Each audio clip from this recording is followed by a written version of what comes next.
Okay, கவிமுன்றில் கலந்துரையாடலுக்கு வருகை புரிந்திருக்கும் அனைவருக்கும் வணக்கம். இம்முறை கவிஞர் வெயில் ஐயா நமக்கு வழங்கிய இடுபணி 1, அதாவது சமூக ஊடக சாதனங்கள், தகவல் தொழில்நுட்பங்களின் வழி நீங்கள் கொண்டுள்ள வாழ்வியல் அனுபவங்கள், சம்பவங்கள் மற்றும் உணர்வுகளை கவிதைகளாக்குங்கள் அப்படிங்கிற இடுபணி நமக்கு கிடைக்கப்பெற்றது. அந்த இடுபணியின் மூலம் நமக்கு கிடைக்கப்பெற்ற மொத்த கவிதைகளின் எண்ணிக்கை 24. இந்த 24 கவிதைகள் தொடர்பான ஒரு விமர்சன பார்வையும் ஒரு கருத்து பகிர்வும் இன்று நடைபெற உள்ளது. அதனால் காலம் தாமதிக்காமல் நான் இந்த நிகழ்வை வெயில் ஐயாவிடம் ஒப்படைக்கின்றேன். வணக்கம் ஐயா, வாங்க. வணக்கம். எல்லாரையும் வந்து இந்த மாலை நேரத்தில் சந்திக்கிறது ரொம்ப சந்தோஷம்.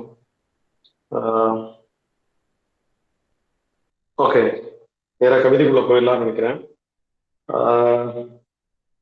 25 கவிதைகள் இல்லையா பிருத்வி?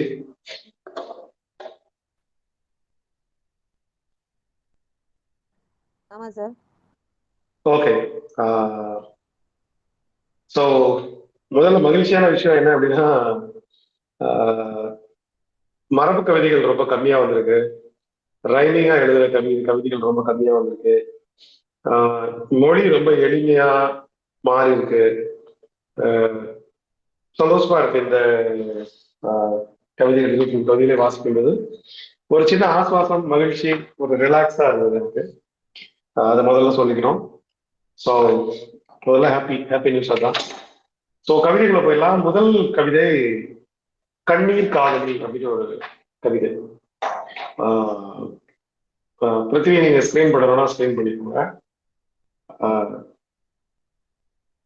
பிருத்திவி லைன்ல இருக்கீங்களா? ஓகே சார், கவிதையை தேடி ஸ்கிரீன் பண்ணிட்டு இருந்தேன், மன்னிக்கவும். இருக்கேன். ஓகே, பரவாயில்ல, ஸ்கிரீன் பண்ணுங்க. ஸோ இந்த கவிதை நல்ல அட்டெம்ப்ட். ஒரு புலனம், அதாவது வாட்ஸ்அப்ல வந்து ஒரு ஒரு வாட்ஸ்அப் வழியாக ஏற்படக்கூடிய ஒரு உறவில் இருக்கக்கூடிய தூரம், ஒரு அருகாமை, அதை பயன்படுத்தும் போது உருவாக சில விஷயங்களால ஏற்படக்கூடிய சந்தேகம், அதை ஒட்டி எழுதப்பட்ட ஒரு கவிதை இது. நல்லா இருக்கும். கடைசியா வந்து, அதாவது ஒரு இப்போ பொதுவா நம்மளுடைய லைஃப்ல இருக்கிறது தான். நீ வந்து உன்னுடைய ஆன்லைன் காட்டுச்சு வாட்ஸ்அப், ஆனா நீ வந்து எனக்கு ரிப்ளை பண்ணவே இல்லை. ப்ளூடிக் காட்டுச்சு, ஆனா நீ வந்து பதில் சொல்லவே இல்லைன்னு இந்த சாதனங்களை பயன்படுத்தும் போது உருவாகுற சின்ன சின்ன உளவியல் விஷயங்களை பற்றியான ஒரு கவிதை. நல்ல அட்டெம்ப்ட். ஸோ இன்னும் கொஞ்சம் கூடுதலான அனுபவங்களையோ அல்லது கற்பனைகளையோ இன்னும் கொஞ்சம் கவிதைகளை கொண்டு வந்திருக்கலாம் அப்படின்னு தோணுச்சு. அண்ட் மற்றபடி இது ஒரு குட் அட்டெம்ப்ட்னு சொல்லலாம். ஸோ முதல் கவிதை கண்ணீர் காதலிங்கிற இந்த கவிதை ஒரு அட்டெம்ப்டா ஓகே அப்படிங்கிற மாதிரியான ஒரு கவிதை. ஸோ இந்த கவிதை எழுதியவர்களுக்கு நான் சொல்ல விரும்புறதுன்னா, நல்ல உள்ள வந்திருக்கிறீங்க, என்ட்ரி இருக்கீங்க. பட் இதுக்குள்ளார இன்னும் நிறைய எமோஷன்ஸ் இருக்கு, நிறைய எலமெண்ட்ஸ் இருக்கு. வாட்ஸ்அப் அப்படிங்கிறதுக்குள்ளார வந்து நிறைய சின்னதா வந்து தொழில்நுட்பம் ரீதியான விஷயங்கள் இருக்கு. அது இல்லாம அதுல பேசிக்கிற உரையாடல் வழியா இப்ப நான் சில விஷயம் எதிர்பார்த்தேன். என்ன எதிர்பார்த்தேன்னா, வாட்ஸ்அப்ல 2 பேர் உரையாடுறதையே ஒரு கவிதையா யாராவது ட்ரை பண்றாங்களான்னு பார்த்தேன். நான் அது ஒரு உத்தி. ஒருத்தர் ஒரு கேள்வி அல்லது ஒரு பதில் அல்லது ஒரு எமோஷன் அல்லது அதுக்கு எமோஷன், ஒருத்தருடைய 2 பேர் பேசிக்கிற மெசேஜையே கவிதையாக யாராவது ட்ரை பண்ணுவாங்களான்னு நான் பார்த்தேன். பட் அப்படி எதுவும் நடக்கல.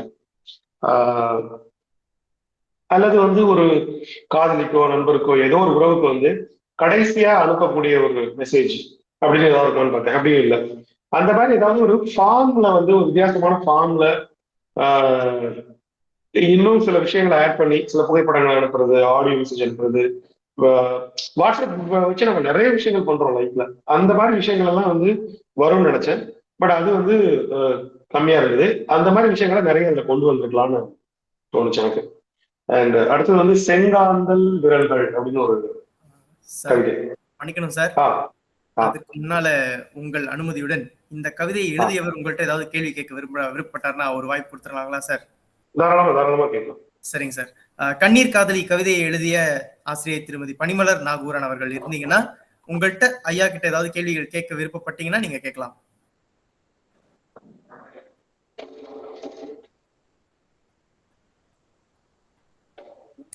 வணக்கம் ஐயா. முதல்ல உங்களுடைய கருத்துக்கு மிக்க நன்றி. ஆக்சுவலா பாத்தீங்கன்னா இது போல கவிதை என்பது வந்து மரபு கவிதை அப்படின்ற ஒரு எண்ணத்தை தான் இருந்துச்சு. சென்ற முறை நீங்க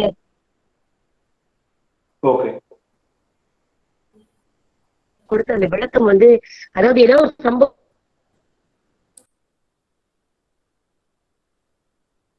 எடுத்துரைத்தால் ரொம்ப அழகா இருக்கும் அப்படின்னீங்க. அது போல சிந்தித்தது உதித்ததுதான் இந்த கண்ணீர் காதலி.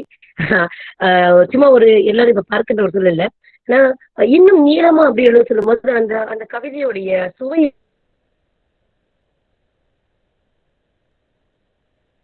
வந்து குறைஞ்சிருமோ, நச்சின டக்குன்னு ஒன்று சொல்லணும் அப்படின்னு நினைச்ச பட்சத்துதான் குறைவா எழுதுனது. நீளமா போகணும் அப்படின்னா அதனுடைய அந்த சுவை குறைஞ்சிருமோ அப்படின்னு பயந்தேன். சோ நீளமானா இன்னும்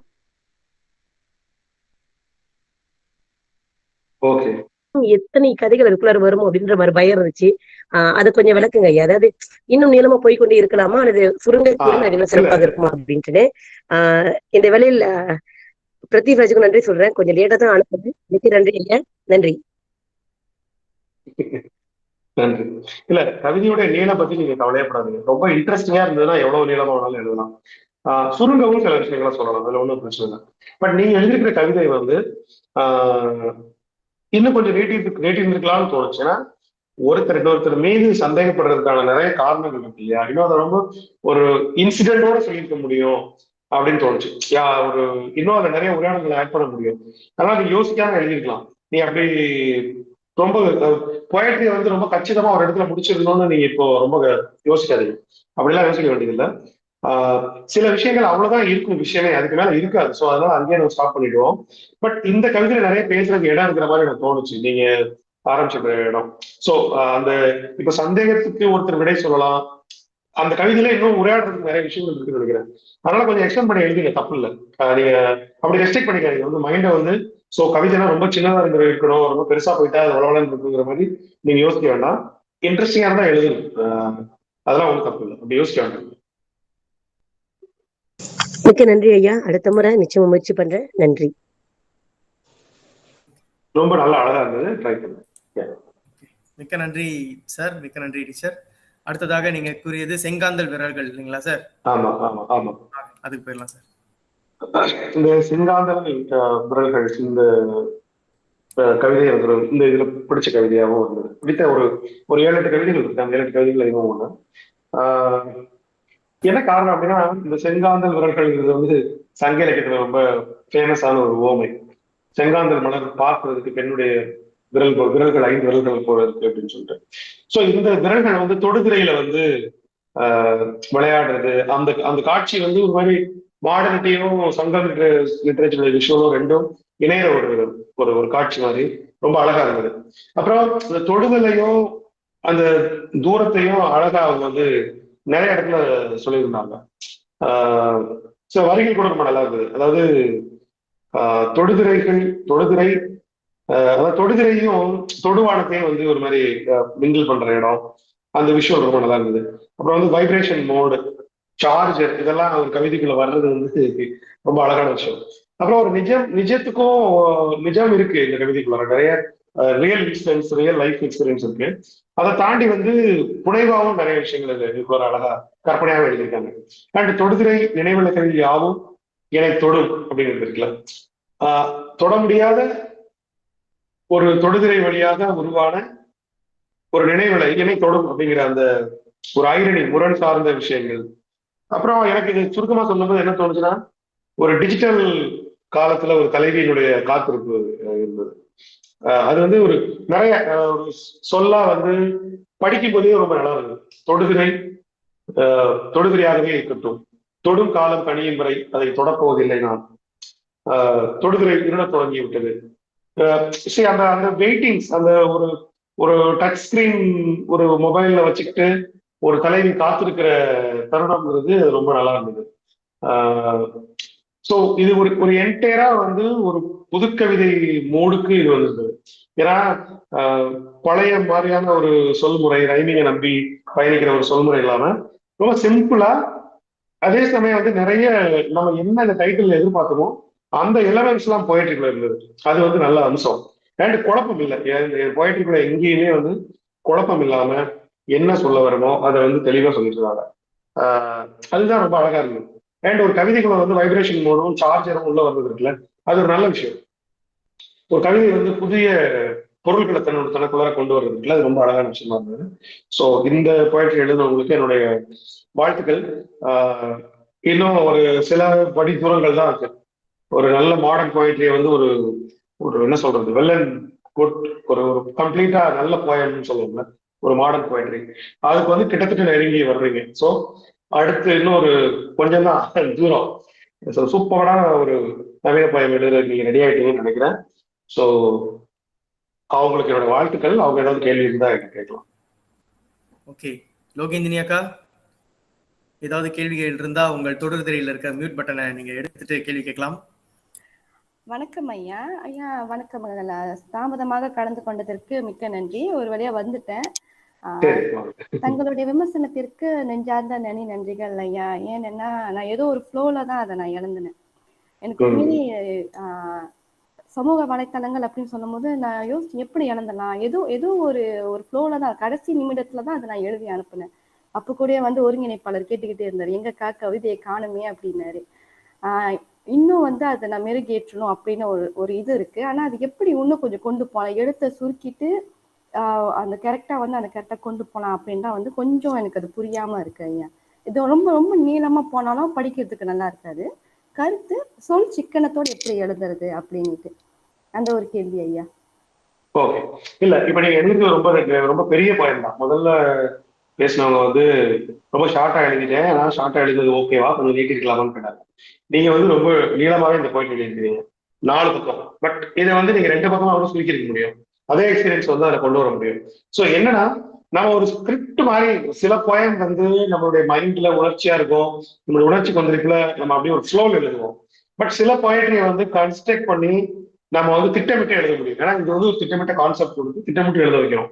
ஸோ அப்போ நம்ம இதுல என்னெல்லாம் சொல்லலாங்கிறத நம்ம முதல்ல ரெடி பண்ணிட்டோம்னா, ஸோ அதை எவ்வளவு கச்சிதமா எவ்வளவு அளவுல சொல்ல முடியும் அப்படிங்கிறத யோசிக்க முடியும்.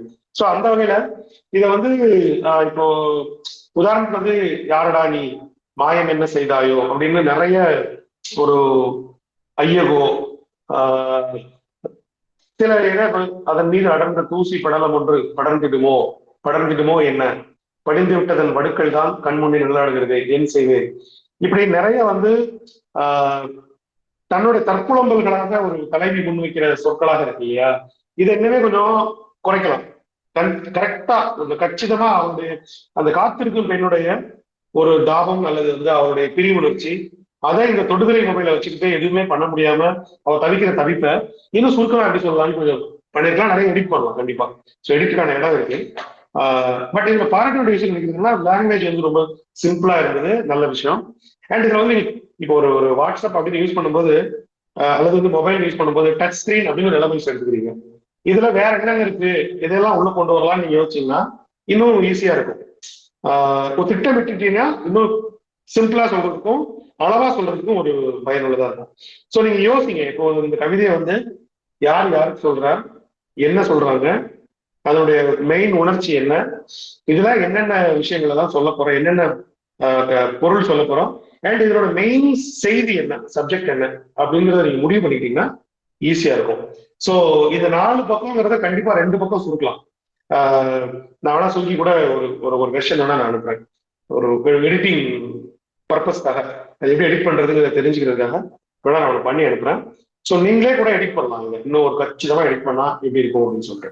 ஸோ கண்டிப்பா இது வந்து குறைக்கலாம். ரொம்ப நன்றிங்க ஐயா, புரிகிறது. நான் முயற்சி பண்ணி நான் கண்டிப்பா அனுப்புறேன் ஐயா. ரொம்ப நன்றி ஐயா. நன்றி சார். அடுத்ததாக எந்த கவிதை சார் தேர்ந்தெடுத்திருக்கீங்க? வேறொன்றும் இல்லை. அடுத்த கவிதையுடைய வேறொன்றும் இல்லைன்னா அதுக்கு போயிடலாம் சார் நம்ம. ஆமா, இதுவுமே ரொம்ப நல்ல கவிதை தான், நல்ல ட்ரை பண்ணியிருந்தாங்க, நல்ல மொழி, சிம்பிள் அண்ட் பொயட்டிக்கா சில விஷயங்கள் நல்லா எழுதியிருந்தாங்க, நிறைய நல்ல இமேஜஸ் இருந்தது இதுல வந்து. ஸோ அதனால ரொம்ப பிடிச்சிருந்தது இந்த கவிதையும். அதாவது இந்த சோசியல் மீடியாங்கிறது என்னவா இருக்கு அப்படிங்கிறத வந்து பல்வேறு வகையில அவங்க டிஸ்கஸ் பண்றாங்க. ஸோ அந்த வகையில் எனக்கு சில பிடித்த இடங்கள் வந்து, என் கற்பனைக்கு ராகம் இசைக்கும் யாழின் நாளங்கள், அப்படிங்கிற அந்த வரி ரொம்ப பிடிச்சிருந்தது. என் மோகங்களை திரையிட்டு மறைக்காத புனையா ஓவியம், என் எண்ணங்களை துளிர்க்காமலே வைக்கும் இலையுதிர் காலம், என் தொலைந்த கடந்த காலத்தை தேடிடவும் வருங்காலத்தை தொலைத்திடவும் நான் இளைப்பாறுமாக சிறந்த நிழல் அப்படின்னு சமூக உணவுங்கிறது என் வாழ்க்கையில என்னவாலாம் இருக்குங்கிறத எழுதிட்டாங்க. எந்த பகலவனை களவாடும் ஒரு இருட்டு, இந்த மாதிரி சில பொயட்டிக்கான இமேஜஸ் நிறைய வச்சிருக்காங்க. ஸோ இது வந்து ஒரு கம்ப்ளீட்டா ஒரு ஒரு மாடர்ன் போயம் அப்படின்னு சொல்ற மாதிரி கிட்ட நெருங்கினாலும் இன்னும் கொஞ்சம் இதுல ஒர்க் பண்ண வேண்டிய எடிட் பண்ண வேண்டிய இடம் இருக்கு. ஆனாலும் ஒரு நல்ல பொயட்டிக் லாங்குவேஜ் இருக்கு, ஒரு நல்ல அந்த அட்டன் பண்ணது தான் வந்து சூப்பரா இருக்கு. ஸோ இந்த மொழியை நீங்க கைவிட்டுறாம வச்சுக்கோங்க.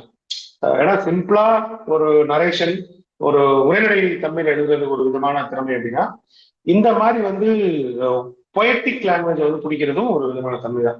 ஸோ இதை நீங்க இந்த லாங்குவேஜை நீங்க வந்து பத்திரமா வச்சுக்கோங்கன்னு நான் சொல்லுவேன். ஸோ இவங்களுக்கு என்னுடைய வாழ்த்துக்கள். வேற ஏதாவது கேள்வி இருந்தா கேட்கலாம். ராஜேஷ் கன்னி டீச்சர், கேள்விகள் இருந்தா கேட்கலாம் டீச்சர். வணக்கம் ஐயா. வணக்கம் அனைவருக்கும். வணக்கம். இது என்னன்னா வந்து என்னுடைய உணர்வுகளை எழுதின கவிதை தான்.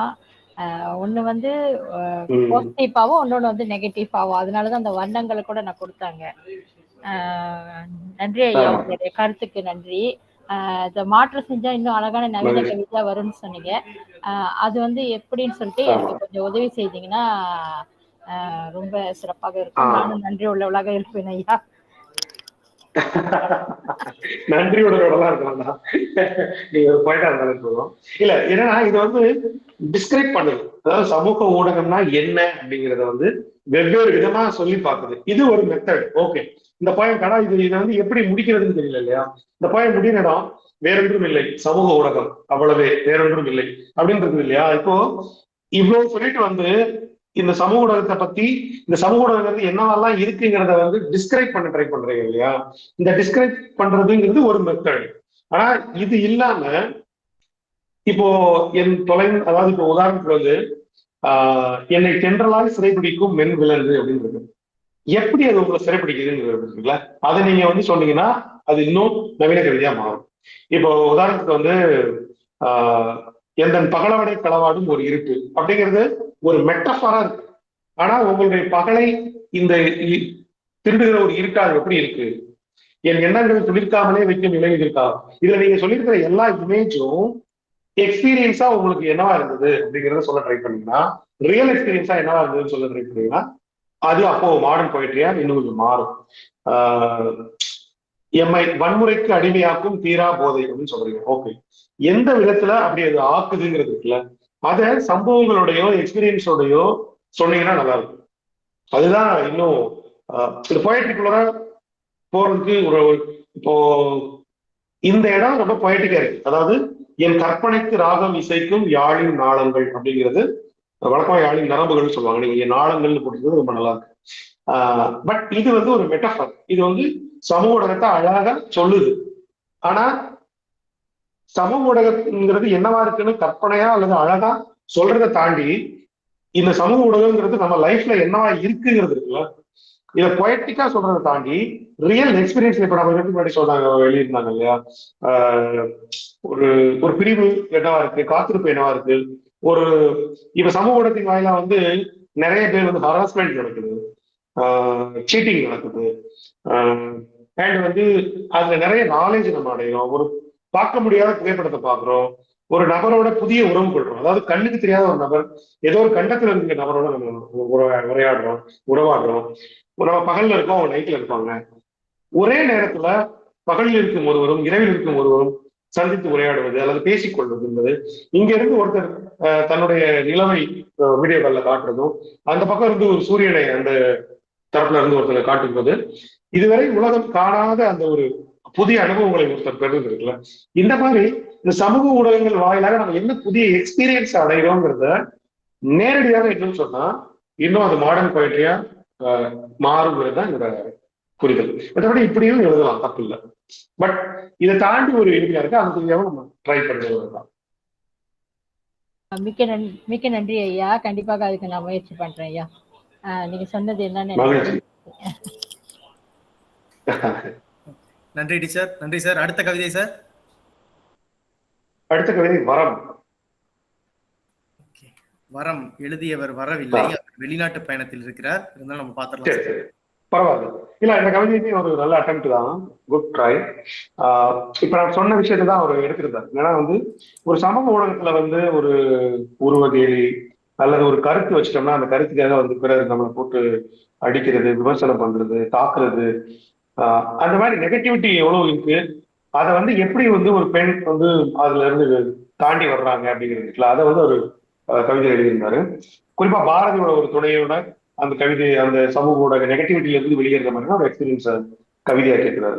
பட் ஒரு இன்னொரு எடிட்டிங் தேவைப்படுது. பட் அது ஒரு அட்டெம்ப்டா நல்ல அட்டெம்ப்ட் தான். ஸோ அவருக்கும் என்னுடைய வாழ்த்துக்கள். அவர் இல்லைன்னா நம்ம அடுத்த கவிதை போகலாம். சரிங்க சார். அடுத்த கவிதை சொல்லுங்க சார். அடுத்த கவிதை மெய்நிகர் வாழ்வு. மெய்நிகர் வாழ்வு.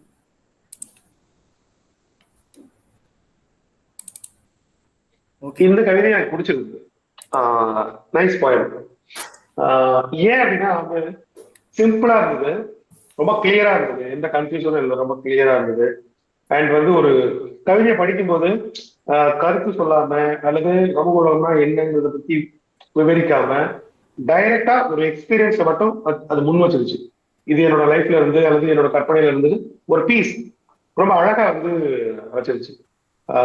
ஸோ இப்போ இந்த கவிதை பாத்தீங்கன்னா மெய்நிகர் வாழ்வு. குட் மார்னிங் என்று நீ குட் மார்னிங் என்று சொல்லிக்கொண்டே நீ தரும் இச் என்ற முத்தச்சத்தமே தினம் தினம் என்னை எழுப்ப முயலும் அலாரத்தையே மிஞ்சும் உயிரின் ஒளி.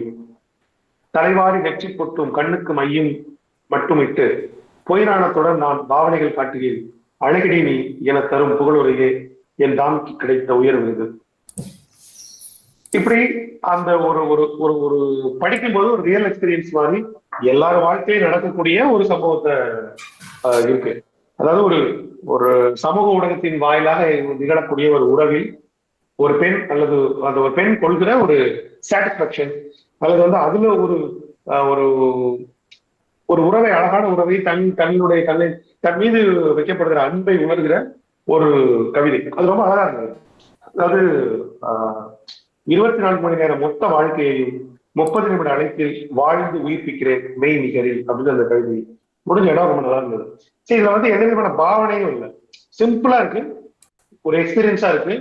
அண்ட் இதுக்குள்ளார இதுவே போயிட்ரியா, இந்த போயிட்ரி போதுமா, இதுவே பெஸ்ட் போயமா அப்படின்னு கேட்டா இல்ல, இதுல வந்து இன்னும் சேர்க்கலாம். அதாவது இப்போ ஒரு ஆணும் பெண்ணும், ஒரு பெண் வந்து எப்படியெல்லாம் நீ வந்து என்னை ரெகனைஸ் பண்ற, எப்படியெல்லாம் என்னை கொண்டாடுற, எப்படியெல்லாம் என்னை மகிழ்ச்சியா வச்சுக்கிற இந்த மெய்நிகர் இதுல அப்படின்னு சொல்லி ஒரு பெண் சொல்றதா இருக்கு.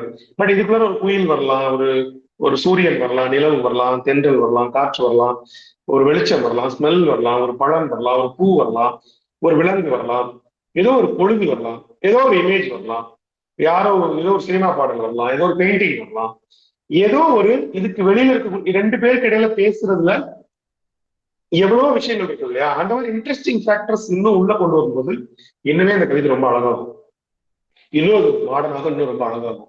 ஸோ அப்படியான எடிட்டிங்கான தேவையும் இந்த போயட்ல இருக்கு. ஆனாலும் இந்த கவிதை வந்து அதனுடைய பேசு முறையாலும் அதனுடைய எளிமையாலும் அது ஒரு தனித்துவமான அல்லது உண்மையான எக்ஸ்பீரியன்ஸை முன்வைக்கிறதுனாலும் அது ஒரு நல்ல போயம் நான் பாக்குறேன், ஒரு நல்ல ட்ரை அப்படின்னு நான் பாக்குறேன். ஸோ அதான் கேள்வி இருந்தா கேட்கலாம். ராஜலட்சுமி அவர்களே கேள்வி இருந்தால் கேட்கலாம். ராஜலட்சுமி சார் இருக்கீங்களா? வணக்கம் ஐயா. வணக்கம். வணக்கம். வணக்கம். ஆக்சுவலி நீங்க சொன்னது போலதான் இது என்னுடைய அனுபவம் தான். அந்த அனுபவத்துல ஆனா என்னன்னா நிறைய எழுதணும்னு தோணும். ஆனா அது எல்லாமே என்னுடைய இந்த பிரைவேட்டான மூமெண்ட்ஸ் இல்லையா, அதெல்லாம் எழுதணும் அப்படின்னு நினைக்கும் போது ஐயோ வேண்டாம், அது எனக்கானது மட்டும் அப்படி சொந்தம் அப்படின்னு நினைக்கும் போது அது எழுத முடியாம எழுதக்கூடாது அப்படின்னு எனக்கு நானே சேமித்து வைத்து கொண்ட நினைவுகள் அதெல்லாம். அதை அது கவிதையா எழுதிட்டா அது வந்து ரொம்ப பொதுவுல என்ன சொல்லுவாங்க, பப்ளிக்கா அது நான் வந்து சொல்லிட்ட மாதிரி ஒரு ஃபீல் வந்துருமோ அப்படின்ட்டு எனக்குள்ளே வைத்து கொண்டேன். அது வந்து ரொம்பவே என்ன சொல்லுவாங்க, எனக்கு நானே ஒரு கட்டுப்பாடு வைத்து அதை எழுதியிருக்கேன், நிறைய சொல்லக்கூடாது அப்படின்ட்டு.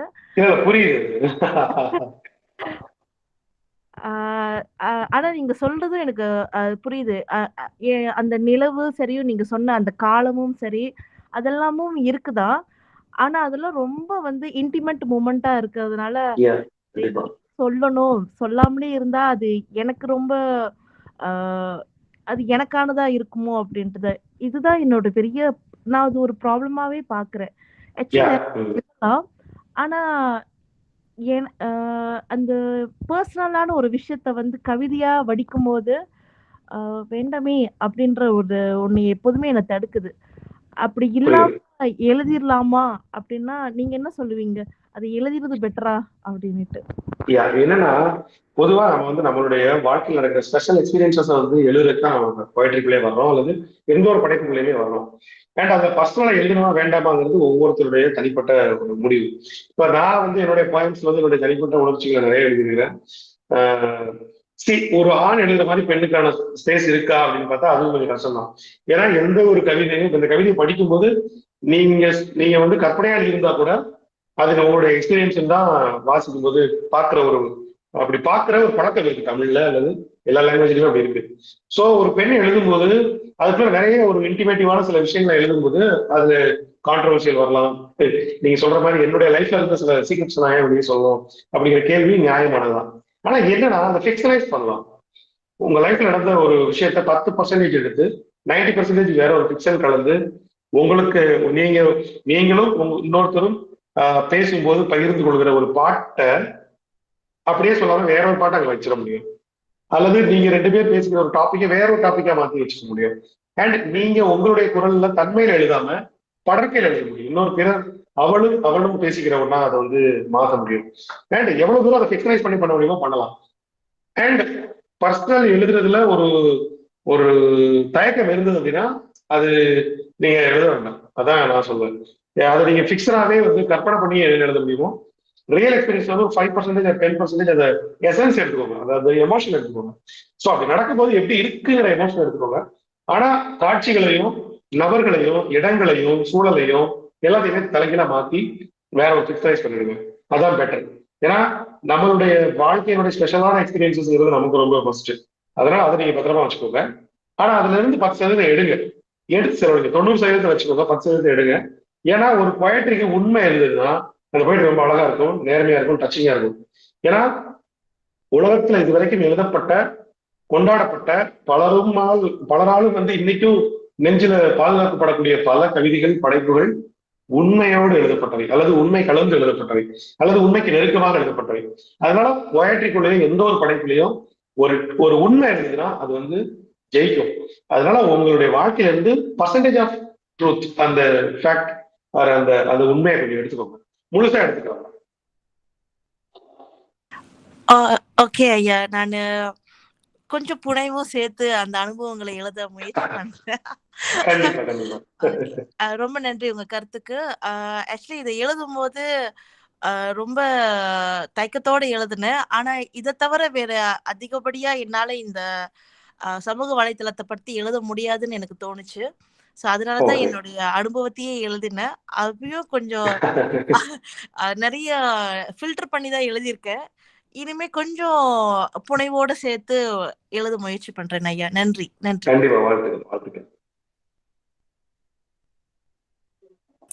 அடுத்த கவிதை சார். முகநூல். ஓகே, எங்க போச்சு முகநூல்? ஓகே ரைட், வாங்க சார். ஓகே, இது ஒரு குட் ட்ரை. நல்ல கவிதை தான், நல்லா ட்ரை பண்ணியிருக்காங்க. பட் ஒரு சமூக ஊடகத்தினுடைய பயன் என்ன, அல்லது முகநூலுடைய பயன் என்ன அப்படிங்கிற மாதிரி ஒரு தோணுக்குள்ள போயிடுச்சு. அதாவது ஒரு ஃபேஸ்புக்ங்கிறது என்னவெல்லாம் நமக்கு இருக்கு அப்படின்னு கேட்கும்போது, ஒரு தன்முனைப்பு பேச்சை கேட்கவும், அறிவார்ந்த ஏடல்களை வாசிக்கவும் செய்து என்னை செம்மைப்படுத்தி சிந்தனை அறிவுக்கு ஊற்றானது, கவிதை உலகில் குதூகலிக்க கவிதை பக்கங்களை வாசிக்க தூண்டி தமிழ் இன்பத்தை என்னுள் பரப்பி என்னையும் சிறு வரி எழுதும் கவிஞனாக்கியது. இத உடைச்சி போடாம பேராவா மாத்திட்டோம்னா ஒரு கட்டுரை மாதிரி ஆயிடும். முகநூல்களின் பயன்கள் என்ன அப்படின்னு நம்ம கேட்டோம்னா அதுக்கு வந்து ஒரு கட்டுரை எழுதுற மாதிரி அந்த மூடு மாறிடும். ஸோ என்னன்னா பொயட்ரிக்கும் உரைநடைக்கும் அல்லது வந்து ஒரு கட்டுரைக்கும் இடையில வித்தியாசம் இருக்கும். அதனாலதான் சொல்றேன், முகநூல் ஏன் சிறந்ததுன்னோ, சமூக ஊடகம் ஏன் சிறந்ததுனோ, சமூக ஊடகங்களின் முகநூலின் வாட்ஸ்அப்பின் பயன்கள் என்னன்னோ எழுதாதீங்க, வேண்டாம். எதை பற்றிய பயன்களை எழுதுவதும் அல்லது எதனால் அது சிறந்ததுங்கிறது எழுதுவதும் அதை வாழ்த்தி பாடுறதும் அல்லது அது என்னன்னு சொல்ல முற்படுறதும் வேண்டாம். அதில் நம்முடைய அனுபவம் என்ன என்பது மட்டும்தான் தேவை போயிட்ருக்கு அல்லது படைப்புகளுக்கு. ஸோ அதனோட எக்ஸ்பீரியன்ஸ் என்னங்கிறது தான் தேவை. ஸோ இதை வந்து ஒரு முகநூல்கிறது என்னவாதான் நம்மளுக்கு பயன்படுது அப்படின்னு நல்லா எழுதிருக்காங்க. அதுல அந்த அந்த பெர்ஸ்பெக்டிவ்ல அவங்க எழுதின நல்லதுதான், நல்லா தான் எழுதிருக்காங்க. அதுல ஒரு பிரச்சனை இல்லை. பட் நமக்கு தேவை எக்ஸ்பீரியன்ஸ். ஸோ இதே போல உங்களுடைய எக்ஸ்பீரியன்ஸை கலெக்ட் பண்ணுங்க, போயமா மாத்துங்க, இன்னும் நல்லா வரும். ஸோ அவங்களுக்கு என்னுடைய வாழ்த்துக்கள். கேள்வி இருந்தா கேட்கலாம். ஆசிரியர் விக்னேஸ்வரி அவர்கள் கேள்வி இருந்தா கேட்கலாம். வணக்கம் ஐயா, உங்களுடைய கருத்துரைக்கு மிக்க நன்றி. மிகவும் அவசரத்துல எழுதிய ஒரு கவிதை, எதை எழுதுறதுன்னே தெரியாம ஞாபகத்துக்கு முகநூல் தான் முதல்ல வந்தது. ஒரு 10 நிமிடத்துல வந்து இறுதி நேரத்துல கிறுக்கி எழுதிய கவிதை இது. நீங்க சொன்ன கருத்துரையை வந்துட்டு நான் நினைவு கொண்டு அடுத்த தடவை இன்னும் சிறப்பா செய்ய முயல்கிறேன் ஐயா. மிக்க நன்றி சார். அடுத்த கவிதை மலரும் நினைவுகள். மலரும் நினைவுகள். Okay sir. இது ஒரு நல்ல இது. ஒரு 1 ரூபாய் காயின் போட்டு பேசுற அந்த காலகட்டத்தில் போன் எனக்கு வந்து ஒரு பொது தொலைபேசி வாயிலாக நம்ம அந்த காலத்துல வந்து எவ்வளவு காத்து இருந்து கியூல நின்று நம்ம பேசணும் அப்படிங்கிற ஒரு மலரும் நினைவுகளை வந்து முன்வைக்கிற ஒரு நாஸ்டாலஜியை முன்வைக்கக்கூடிய ஒரு ரியல் அனுபவம் இருக்கக்கூடிய ஒரு கவிதை, ஒரு குட் ஒர்க் இந்த கவிதை வந்து. ஸோ படிக்கும்போது ரொம்ப ரிலாக்ஸ்டா ஒரு கடந்த காலத்துக்கு போயிட்டு வந்த ஒரு ஃபீல் கிடைச்சிட்டு வந்து ஒரு ஃபோன் பேசுறதுக்கான ஒரு 4-5 பேர் காத்து நின்று கியூல நின்று ஒவ்வொருத்தரா பேசி அவங்க எமோஷனோட பேசிட்டு இருந்து இவங்க எமோஷனோட இவங்க வெயிட் பண்ணி அப்படின்னு அந்த விஷுவல் வந்து இந்த போயிட்டுல கிடைச்சது. ஸோ அந்த வகையில ஒரு நல்ல ட்ரை. பட் எனக்கு இதுல ஆட் பண்ணணும் அப்படின்னா, ஒரு வேல்யூ ஆட் பண்ணி இந்த போயிட்டு இன்னும் நல்லா போயிட்டே மாத்திரம் அப்படின்னா, இதுல வந்து சில கேரக்டர்ஸ் கொண்டு வந்திருக்கலாம். யார் எப்படி பேசுறா, என்ன பேசுறா, அந்த காலகட்டத்துல ஒருத்தர் ஒரு காத்திருந்து ஒரு காதலையோ, இப்போ உதாரணத்துக்கு வந்து ஒரு வெளிநாட்டுல இருக்கக்கூடிய ஒரு கணவர்கிட்ட பேசுற ஒரு மனைவி அல்லது வெளிநாட்டுல மனைவி கிட்ட பேசுற ஒரு கணவனுடைய சொல்ல முடியாத சில வார்த்தைகள் பற்றிய தவிப்பு அல்லது ஒரு துக்க செய்திய போன்ல சொல்றவங்களுடைய கண்ணீர் அல்லது ஒரு பெண் வந்து பிரெக்னண்டா இருக்காங்க, ஒரு டெலிவரி ஆக போகுது அல்லது குழந்தை பிறந்திருக்கு, அதாவது ஒரு டெத், மகிழ்ச்சி, சந்தோஷம், எவ்வளவு விஷயங்கள் நம்ம வாழ்க்கையில எமோஷன்ஸ் இருக்கு. அதெல்லாம் வந்து எப்படி கன்வே பண்றாங்க அல்லது கன்வே பண்றது என்ன தயக்கங்கள் இருக்கு, வார்த்தைகளோட எப்படி போராடுறாங்க, சில வார்த்தைகளை சொல்ல முடியாம இவங்க கண்ணீர் வடிக்கிறது வந்து அந்த பக்கம் இருக்கிற ஒருத்தருக்கு வந்து இவங்களுடைய பெயின் அண்ட் கண்ணீர் வந்து புரியாது. ஆனா அந்த சைலன்ஸ், இப்போ உதாரணத்துக்கு எனக்கு என்ன தோணுச்சுன்னா, அந்த இப்போ வந்து முகம் பார்த்து பேச முடியும், 3D வந்து ஒரு 2 பேர் டைரக்டா பேச முடியும் எவ்வளவு தூரத்துல இருந்தாலும். பட் அன்னைக்கு முகம் பார்க்க முடியாது. சோ சில நேரம் மௌனங்கள் வந்து சில பேச முடியாத சொற்களை, பேச முடியாத எமோஷனல் மௌனமா சில நேரம் ரிசீவரை காதுல வச்சுட்டு நம்ம எழுந்திருப்போம். அந்த மாதிரி ஸ்பெஷல் மொமெண்ட்ஸ, சில ஸ்பெஷல் எமோஷன்ஸ, கேரக்டர்ஸ, மனிதர்களை, குழந்தைகளை, முதியவர்களை, ஒரு கணவன் மனைவியை, காதலர்களை, ஒரு இப்படி ஒரு ரொம்ப நாள் பேசாத ஒரு துரோகிட்ட அல்லது பகைவர்கிட்ட அல்லது ரொம்ப நாள் பேசாத ஒரு அக்கா தங்கச்சிக்கிட்டு கேரக்டர்ஸை உள்ள கொண்டு வந்து அது எப்படி இருந்திருக்கும் அப்படிங்கிற ஒரு இருக்குல்ல, அந்த மாதிரி சில கதையா உள்ள கொண்டு வந்திருந்தா சில இன்னும் கொஞ்சம் அந்த போயட்ரி இன்ட்ரெஸ்டிங்கா இருக்கணும் அப்படின்னு சொல்லி எனக்கு பட்டுச்சு. ஸோ அதுதான், மற்றபடி ஒரு நல்ல ட்ரை. பட் இன்னும் இதுக்குள்ள எமோஷன்ஸ, கேரக்டர்ஸ, வார்த்தைகளை கொண்டு வந்தா இன்னும் ரொம்ப நல்லா இருக்கும்னு தோணுச்சு. அண்ட் வாழ்த்துக்கள், நல்லா எழுதுவீங்கன்னு எனக்கு ஒரு நம்பிக்கை இருக்கு. வாழ்த்துக்கள். அவங்கதான் சொல்லலாம். தமிழ்ச்செல்வி சொல்லலாம். நன்றி ஐயா. இது ஒரு சின்ன முயற்சி தான். கவிதைனா இப்ப நான் இந்த 2 கவிதை இப்ப எழுதுனதுதான். நிறைய கவிதைகள் வந்து எழுதுன இல்ல. எனக்கு ஒரு நல்ல அனுபவம் நீங்க கொடுத்துருக்கீங்க. ஸோ சொன்ன கருத்தெல்லாம் வச்சு நான் இன்னும் நீளமா போயிரும், இந்த கருத்துக்கெல்லாம் நானும் யோசிச்சேன்னா வந்து இன்னும் கவிதை நீளமா போயிடும், அந்த ஒரு பயம் இருந்தது. இருந்தாலும் திருத்தி கொண்டு அடுத்த முறை இன்னும் முயற்சி செய்ய முயற்சி செய்யறேன்னு நம்பிக்கை இருக்கு. நன்றி. மகிழ்ச்சி மகிழ்ச்சி. ஓகே சார், அடுத்த கவிதை சார். பாவப்பட்ட ஏக்கம்.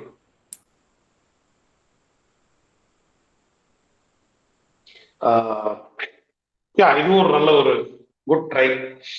நான் அனுப்பிய குறுஞ்செய்தி கிடைக்க பெற்றிருக்கும் என நம்புகிறேன். நிலையற்று ஓடிக்கொண்டிருந்த எண்ணங்களை உனக்குள் குறுகளாக்கி அலைய விட்டு அழகு பார்த்தாய். சின்ன சின்ன செயல்களை எல்லாம் ரசித்து மகிழ்ந்தாய். வணக்கத்தில் தொடங்கி ஊடலில் முடியும் குறுஞ்செய்தி எல்லாம் கண்விழிப்பு போராட்டம் நடத்தினேன் என்பது நீ அறியப்படாத உண்மை. சிறு சண்டையினாலும் மறுபதில் எப்படியாவது வந்துவிடும். தவறிய அழைப்பாவது தேடி வந்து தவம் கிடக்கும் திறன் பேசியின் முன். மாதங்கள் கடந்து விட்டன.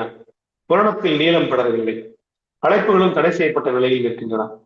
முகநூல் படவரி பக்கமெல்லாம் அனாதை பக்கமாய் திறந்து கிடக்கின்றன. இந்த குறுஞ்செய்தி முறை மட்டும் தொழில்நுட்ப அருளால் என்னை பாதுகாத்துக் கொண்டிருக்கிறது. என்றாவது ஐ மிஸ்யூடா என குறுஞ்செய்தி கிடைக்கப்படும் என்ற நம்பிக்கையோடு வணங்குகிறேன். இதுவும் தடை செய்யப்படலாம், தடை செய்யப்படும். அப்பொழுது கடிதம் வழி எனது அன்பே உன் வீட்டின் தபால் பெட்டியில் போட்டு வைப்பேன். இந்த முறையும் இறங்க மறுத்தால் புறாவை தூது அனுப்புகிறேன் அப்படின்னு மாதிரி ஒரு கவிதை. அதாவது ஒரு உறவு கசக்கும் போது அல்லது ஒரு பிரேக்கப் வரும்போது எல்லா இடத்துலையும் வெறுமையாக, அதாவது ஒரு ப்ரொஃபைல் பிக்சரோட எந்த நேரம் பச்சை விளக்கு எரிந்து கொண்டிருக்கிற வாழ்வே வந்து ஒரு பசுமையாக பச்சை விளக்கு ஒளிரும் ஒரு ஒன்று திடீர்னு ஒரு நாள் அன்பு கசந்து முறிந்து எல்லாமே இருந்துடும். ப்ரொஃபைல் தெரியாது, பிளாங்க் ஆயிடும். ஆஷ் கலர்ல ஒரு ரவுண்டு ஒரு ஜன்னல், அதை பார்க்கறதுக்கு வந்து அவ்வளவு வெறுமையா இருக்கும். நான் வந்து புலங்கி நான் என்னுடைய கவிதை கூட எழுதியிருக்கேன். ஹவுசிங் காதல் கவிதை தொகுப்புல கூட ஒரு இருவர் பேசிக்கொள்ளாமல் இருக்கிற ஒரு வாட்ஸ்அப் அறை வந்து ஒரு நூலாம்படை படிந்து ரொம்ப நாள் புலங்காத அறை போல அதனுடைய துக்கம் வந்து ரொம்ப பெயின்ஃபுல்லா இருக்கும். இந்த வருஷம் 16 படத்துல வந்து கார்த்திக் ரொம்ப நாள் கழிச்சு ஜெயில போயிட்டு அந்த வீட்டை திறப்பாரு. அது அப்படி இருக்கும் அந்த வீடு அந்த படத்துல. பட் அந்த கிளைமேக்ஸ் காட்சியில வந்து அந்த நூலாம்படையோட அப்படி அந்த வீடு இருக்கும்போது நமக்கே ரொம்ப வலிக்கும். அந்த மாதிரி ஒரு 2 பேர் ரொம்ப பிரத்யேகமா கொண்டாடி வாழ்கிற பல்வேறு சமூக ஊடக சாதன அறைகள் டக்குன்னு வெறுமையாக்கி நூலாம்படை படிந்து அது வந்து அந்த துக்கம் வந்து இந்த போயிட்டுல நல்லா பதிவாயிருக்கு. ஸோ அதுவும் ஒருவேளை எல்லா இடத்துலையும் பிளாக் பண்ணிட்டா கூட இந்த மெசேஜ்ங்கிற ஒண்ணு இருக்கு, அது பிளாக் பண்ணாம இருக்கு. எனக்கே ஒரு நாள் மிஸ் விடாத ஒரு செய்தி வரும், நான் காத்திருக்கேன் அப்படின்னு. ஒருவேளை அதுவும் ஃபியூச்சர்ல பிளாக் ஆயிடலாம். ஸோ அப்ப நான் கடிதம் எழுதுறேன், அதுவும் உனக்கு கிடைக்க போறாட்டி நான் புறாவை தூது அனுப்புவேன் போற அந்த இது ஒரு ஒரு டிராவலா ஒரு போயட்ரியா ஒரு படிக்கும் போது நல்லா இருக்கு, ஒரு எக்ஸ்பீரியன்ஸா இருக்கு. So nice. இந்த இதுல எனக்கு ரொம்ப பிடிச்ச ஒரு கவிதையாகவும் இருக்கு. அண்ட் அதுல ஒரு வார்த்தை ரொம்ப பிடிச்சிருந்தது, தொழில்நுட்ப அருளால் அப்படின்னு ஒரு வார்த்தை இருந்தது. கடவுள் தான் அருள் கொடுத்துட்டு இருந்தாரு இந்த காலம். பட் இப்போ வந்து தொழில்நுட்பம் அருளுது நம்முடைய எல்லா உறவுகளையும், நம்முடைய எல்லா கனவுகளையும், நம்முடைய வாழ்க்கையும். அந்த வரி ரொம்ப நல்லா இருந்தது. ஸோ இப்படி இந்த போயம் இந்த ஆங்கிள் இந்த பெர்ஸ்பெக்டிவ் எடுக்கல அப்படின்னா இந்த தொழில்நுட்ப அருள்ங்கிற வார்த்தை அவருக்கு கிடைச்சிருக்காரு. ஸோ சில விஷயங்களை தேடி போகும்போது, சில கான்செப்ட் பிடிக்கும் போது சில புதிய சொற்களை நம்ம அறிமுகப்படுத்துறோம் இந்த உலகத்துக்கு. ஸோ ஒரு பொயட்டோடைய வேலைங்கிறது புதிய சொற்களை, புதிய சொற்சேர்க்கைகளை வந்து தமிழுக்கு கொடுக்கறது ரொம்ப முக்கியம். அந்த வகையில தொழில்நுட்ப அருள் அப்படிங்கிறது ஒரு கண்டுபிடிப்பு, ஒரு சொல். அது அந்த மாதிரி வந்து நிறைய வந்து கவிதைகள்ல வரணும்னு நான் ஆசைப்படுறேன். ஸோ அந்த வகையில வாழ்த்துக்கள் அவருக்கு. ஸோ அவர் ஏதாவது சொல்லணும்னா சொல்லலாம். வணக்கம் இளமாறன், இருக்கீங்களா? இளமாறன் வணக்கம். வணக்கம் சிவி, வணக்கம். வணக்கம் வணக்கம் வணக்கம். உங்களோட பார்வைக்கு மிக்க நன்றி அண்ணன். என்ன சொல்றேன்னு தெரியல. ஆக்சுவலி நான் கடந்த முறை எழுதுறப்ப பல தவறு பண்ணியிருந்தேன் கடந்த முறை கவிதையில. இந்த கவிதையில திருத்தணும். நான் ஆக்சுவலி வந்து பாதியோட நிப்பாட்டிட்டேன். எப்படின்னா வாழ்க்கை குறுஞ்செய்தி படலம் அதோட நிப்பாட்டிட்டேன். அதுக்கப்புறம் தோணுச்சு என்னன்னா, சரி குறுஞ்செய்தி நம்ம வந்து பிளாக் பண்ணலாம், அதுக்கப்புறம் நம்ம இன்னும் பின்னோக்கலாம். ஏன்னா ஆரம்பத்துல வந்தேன் இந்த காலகட்டத்துல வந்து நோக்கி போனா எப்படி இருக்கும், அந்த வாழ்வியல் எப்படி இருக்கும், அந்த ஒரு பார்வையில் தான் அந்த கவிதை இருந்தேன். குறுஞ்செய்தி புலனம் படவரி முகநூல் அடுத்து குறுஞ்செய்தி முடிஞ்சு. வணக்கம்.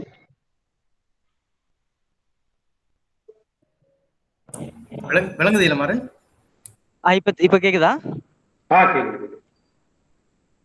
மணிக்கு வண்டியில வந்துகிட்டு இருந்தேன், வேலை முடிஞ்சாதான் சரியா சரி கேட்கல. சரி அதான் சரி பின்னோக்கி போனா எப்படி இருக்கும் ஒரு சிந்தனை தான் எழுந்துட்டு இருந்தேன் இது. பிரமாதம். நல்ல முயற்சி.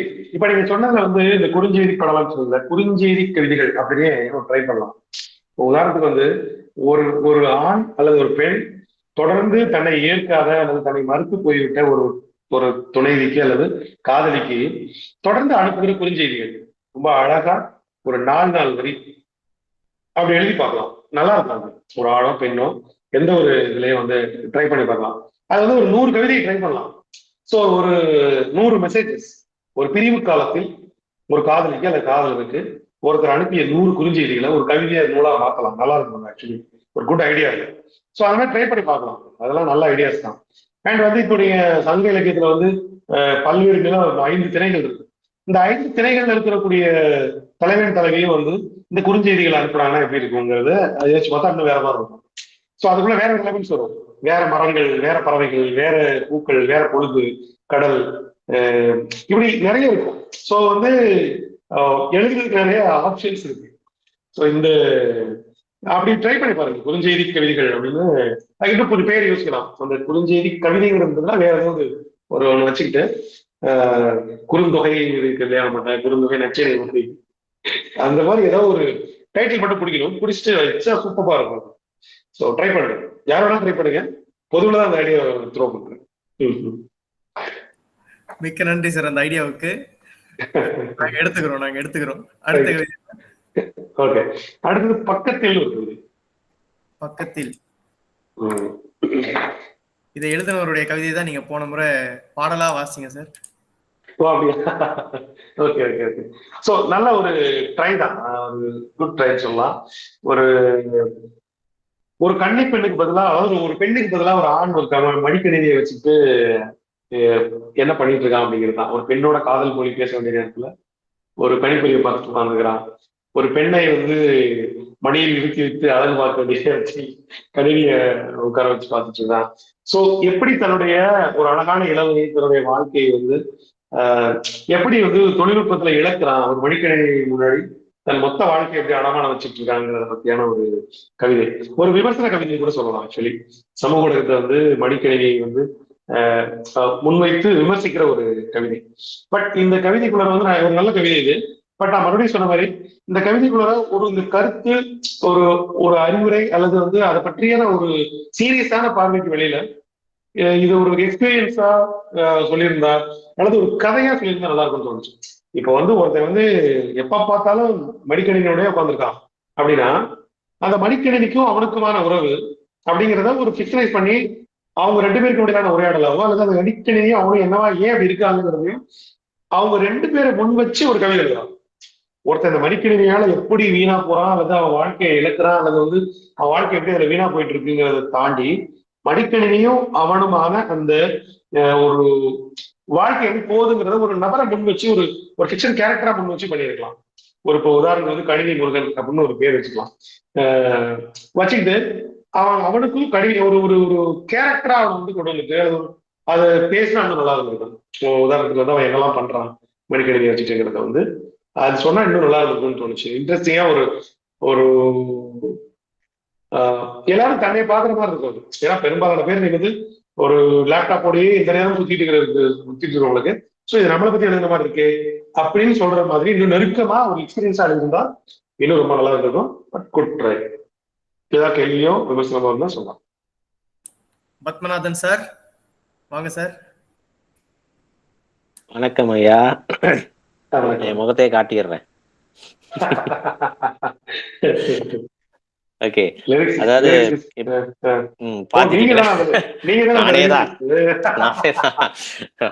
ஓகே, ரொம்ப நன்றி. நானு ஏதோ ஒரு தேடல் இருந்துகிட்டே இருக்கும். தேடல் இருக்கும்போது நம்ம ஒண்ணு நினைச்சுக்கிட்டு இருப்போம். ஆனா எழுதி கொடுத்துட்ட பிறகு அப்புறம் தான் ஐயோ ஏதோ ஒண்ணு அது வரமாட்டேது. இப்ப நீங்க கொடுத்துட்டீங்க, எடுத்து கொடுத்துட்டீங்க, எடுக்கவோ கொடுத்துட்டீங்க. இப்ப நான் கோர்த்து விடுகிறேன். சரியா? ரொம்ப ரொம்ப நன்றி. மகிழ்ச்சி மகிழ்ச்சி. பிரமாதம். அடுத்த கவிதை நட்பிலும் அளவு தேவை அப்படின்னு ஒரு கவிதை. Okay sir. அளவு தேவைன்னு சொன்னதுனாலே ரொம்ப அளவா வச்சுட்டாங்க இந்த கவிதைய.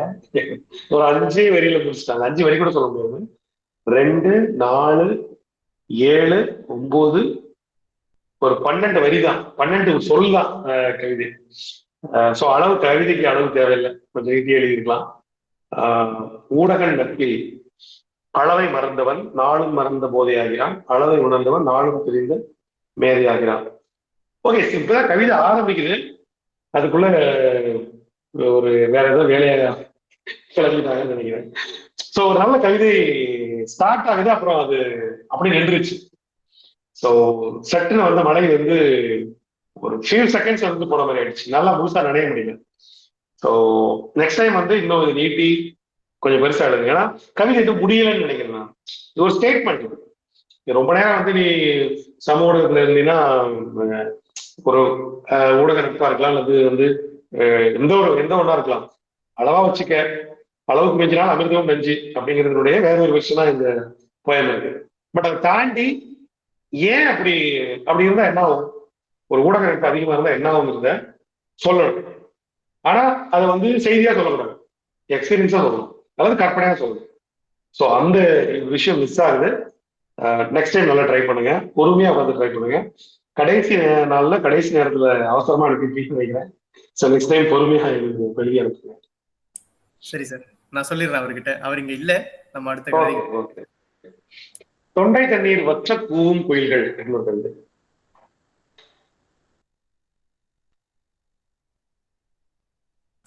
Ready sir. ஓகே, எனக்கு இந்த டைட்டில் ரொம்ப பிடிச்சது, ரொம்ப கேட்சியா இருக்கு. தமிழ்நாட்டுல வந்து இசைன்னு ஒரு கவிஞர் இருக்காரு, இந்த லிபியா ரம்யான ஒரு கவிஞர் இருக்காரு, ஆதவன் டீச்சர், அவங்க எல்லாம் வைக்கிற மாதிரியான ஒரு டைட்டில். இது டைட்டில் ரொம்ப பிடிச்சிருந்தது எனக்கு.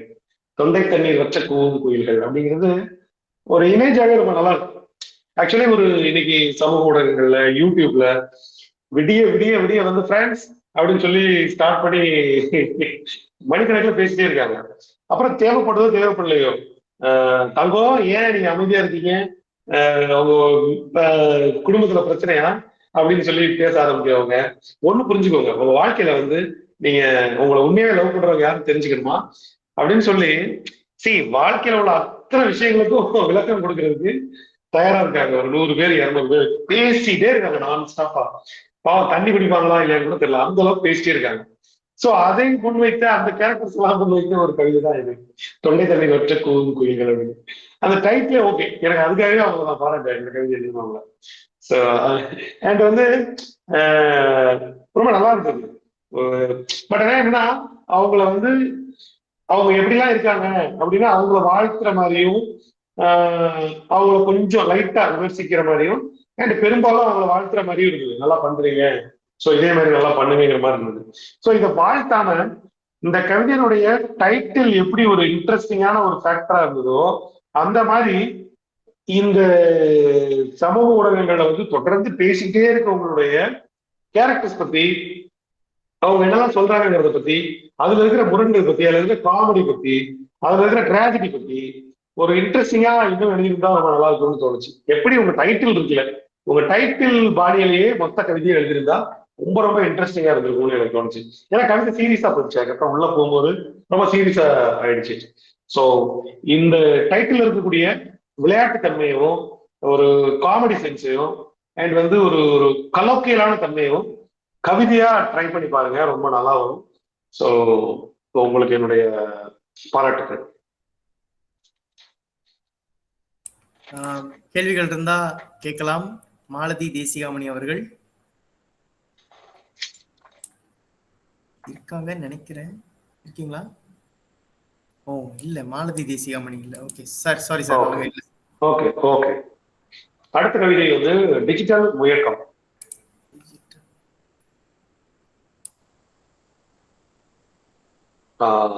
ஓகே, டிஜிட்டல் முயக்கம். ஓகே, எனக்கு இந்த மொத்தமா 25 கவிதைகள் வந்ததுல இது ரொம்ப பிடிச்ச கவிதை எல்லாம் ஒரு சொன்னேன். அதே மாதிரி இது ரொம்ப பிடிச்ச கவிதை இது. ஏன்னா ஒரு ஒரு ஒரு நல்ல மாடர்ன் போயிட்ரி தன்மை இது அடைஞ்சிருந்தது. கிட்டத்தட்ட ஒரு சின்ன சின்ன எடிட்டிங் மட்டும் தான் தேவை, அது முடிஞ்சதுன்னா இதை வந்து நல்ல ஒரு மாடர்ன் போயிட்ரியே சொல்லலாம். அந்த அளவுக்கு இது வந்து ஒரு மாடர்ன் போயிட்ரி அது மாறி இருக்குது. டிஜிட்டல் முயக்கம்ங்கிறது வந்து பெரும்பாலும் கலரி அல்லது வந்து கலைஞர் அர்த்தத்துல தான் முயக்கம் வரும். பட் அவர் என்ன ஐடியா அந்த சொல்ல பயன்படுத்தி தெரியல எனக்கு. பட் கவிதையோட தலைப்பு வந்து டிஜிட்டல் முயக்கம். மெசஞ்சர் இடித்ததனால் இறந்தார் அவன் தந்தை. தாயாரோ இன்ஸ்டாகிராமின் வெள்ளை புள்ளிக்குள் இருக்கிறார். அண்ணனின் கண்களோ ட்விட்டர் குருவியால் கொத்தி குடைந்திருக்கப்பட்ட நிலையில் கவனிப்பாரற்று கிடந்த அவனுக்கோ ஐபேட் ஒன்றுதான் அண்டமே. இந்த கவிதை படிக்கும்போது தமிழ்நாட்டுல ஒரு ஃபேமஸான கவிதை இருக்கு. அந்த கவிதையில ரெஃபரன்ஸ் இதுல லைட்டா இருக்கு. பட் ஆனா நல்லா இருக்கு, தெரியாத மாதிரி ஆனா அழகா இருக்கு. அப்படிப்பட்ட ஐபேட் உடனே காதல் தோல்வியுற்றதனால் பாவம் அந்த 5 வயது வாலிபன் மணலில் உழவுவதற்கு அஞ்சி கடலுக்கே தன்னை அர்ப்பணித்தான். ஆழ்கடலுக்கு நிறைந்திருக்கும் குட்டி குட்டி நீள லைட்டுகள் அவனை கார தழுவி கொண்டன. அத்துணை அன்புகளை அடைந்த மனநிறைவில் ஐபேடை தன் உடம்பிலிருந்து பீத்து எறிந்துவிட்டு பேரானந்தத்துடன் அவன் மூழ்கி போனான். கரையில் இருந்த மக்களது உணர்வுகளின் பிரதிபலிப்பாய் எமோஜிகள் மழையாய் பொழிந்தன.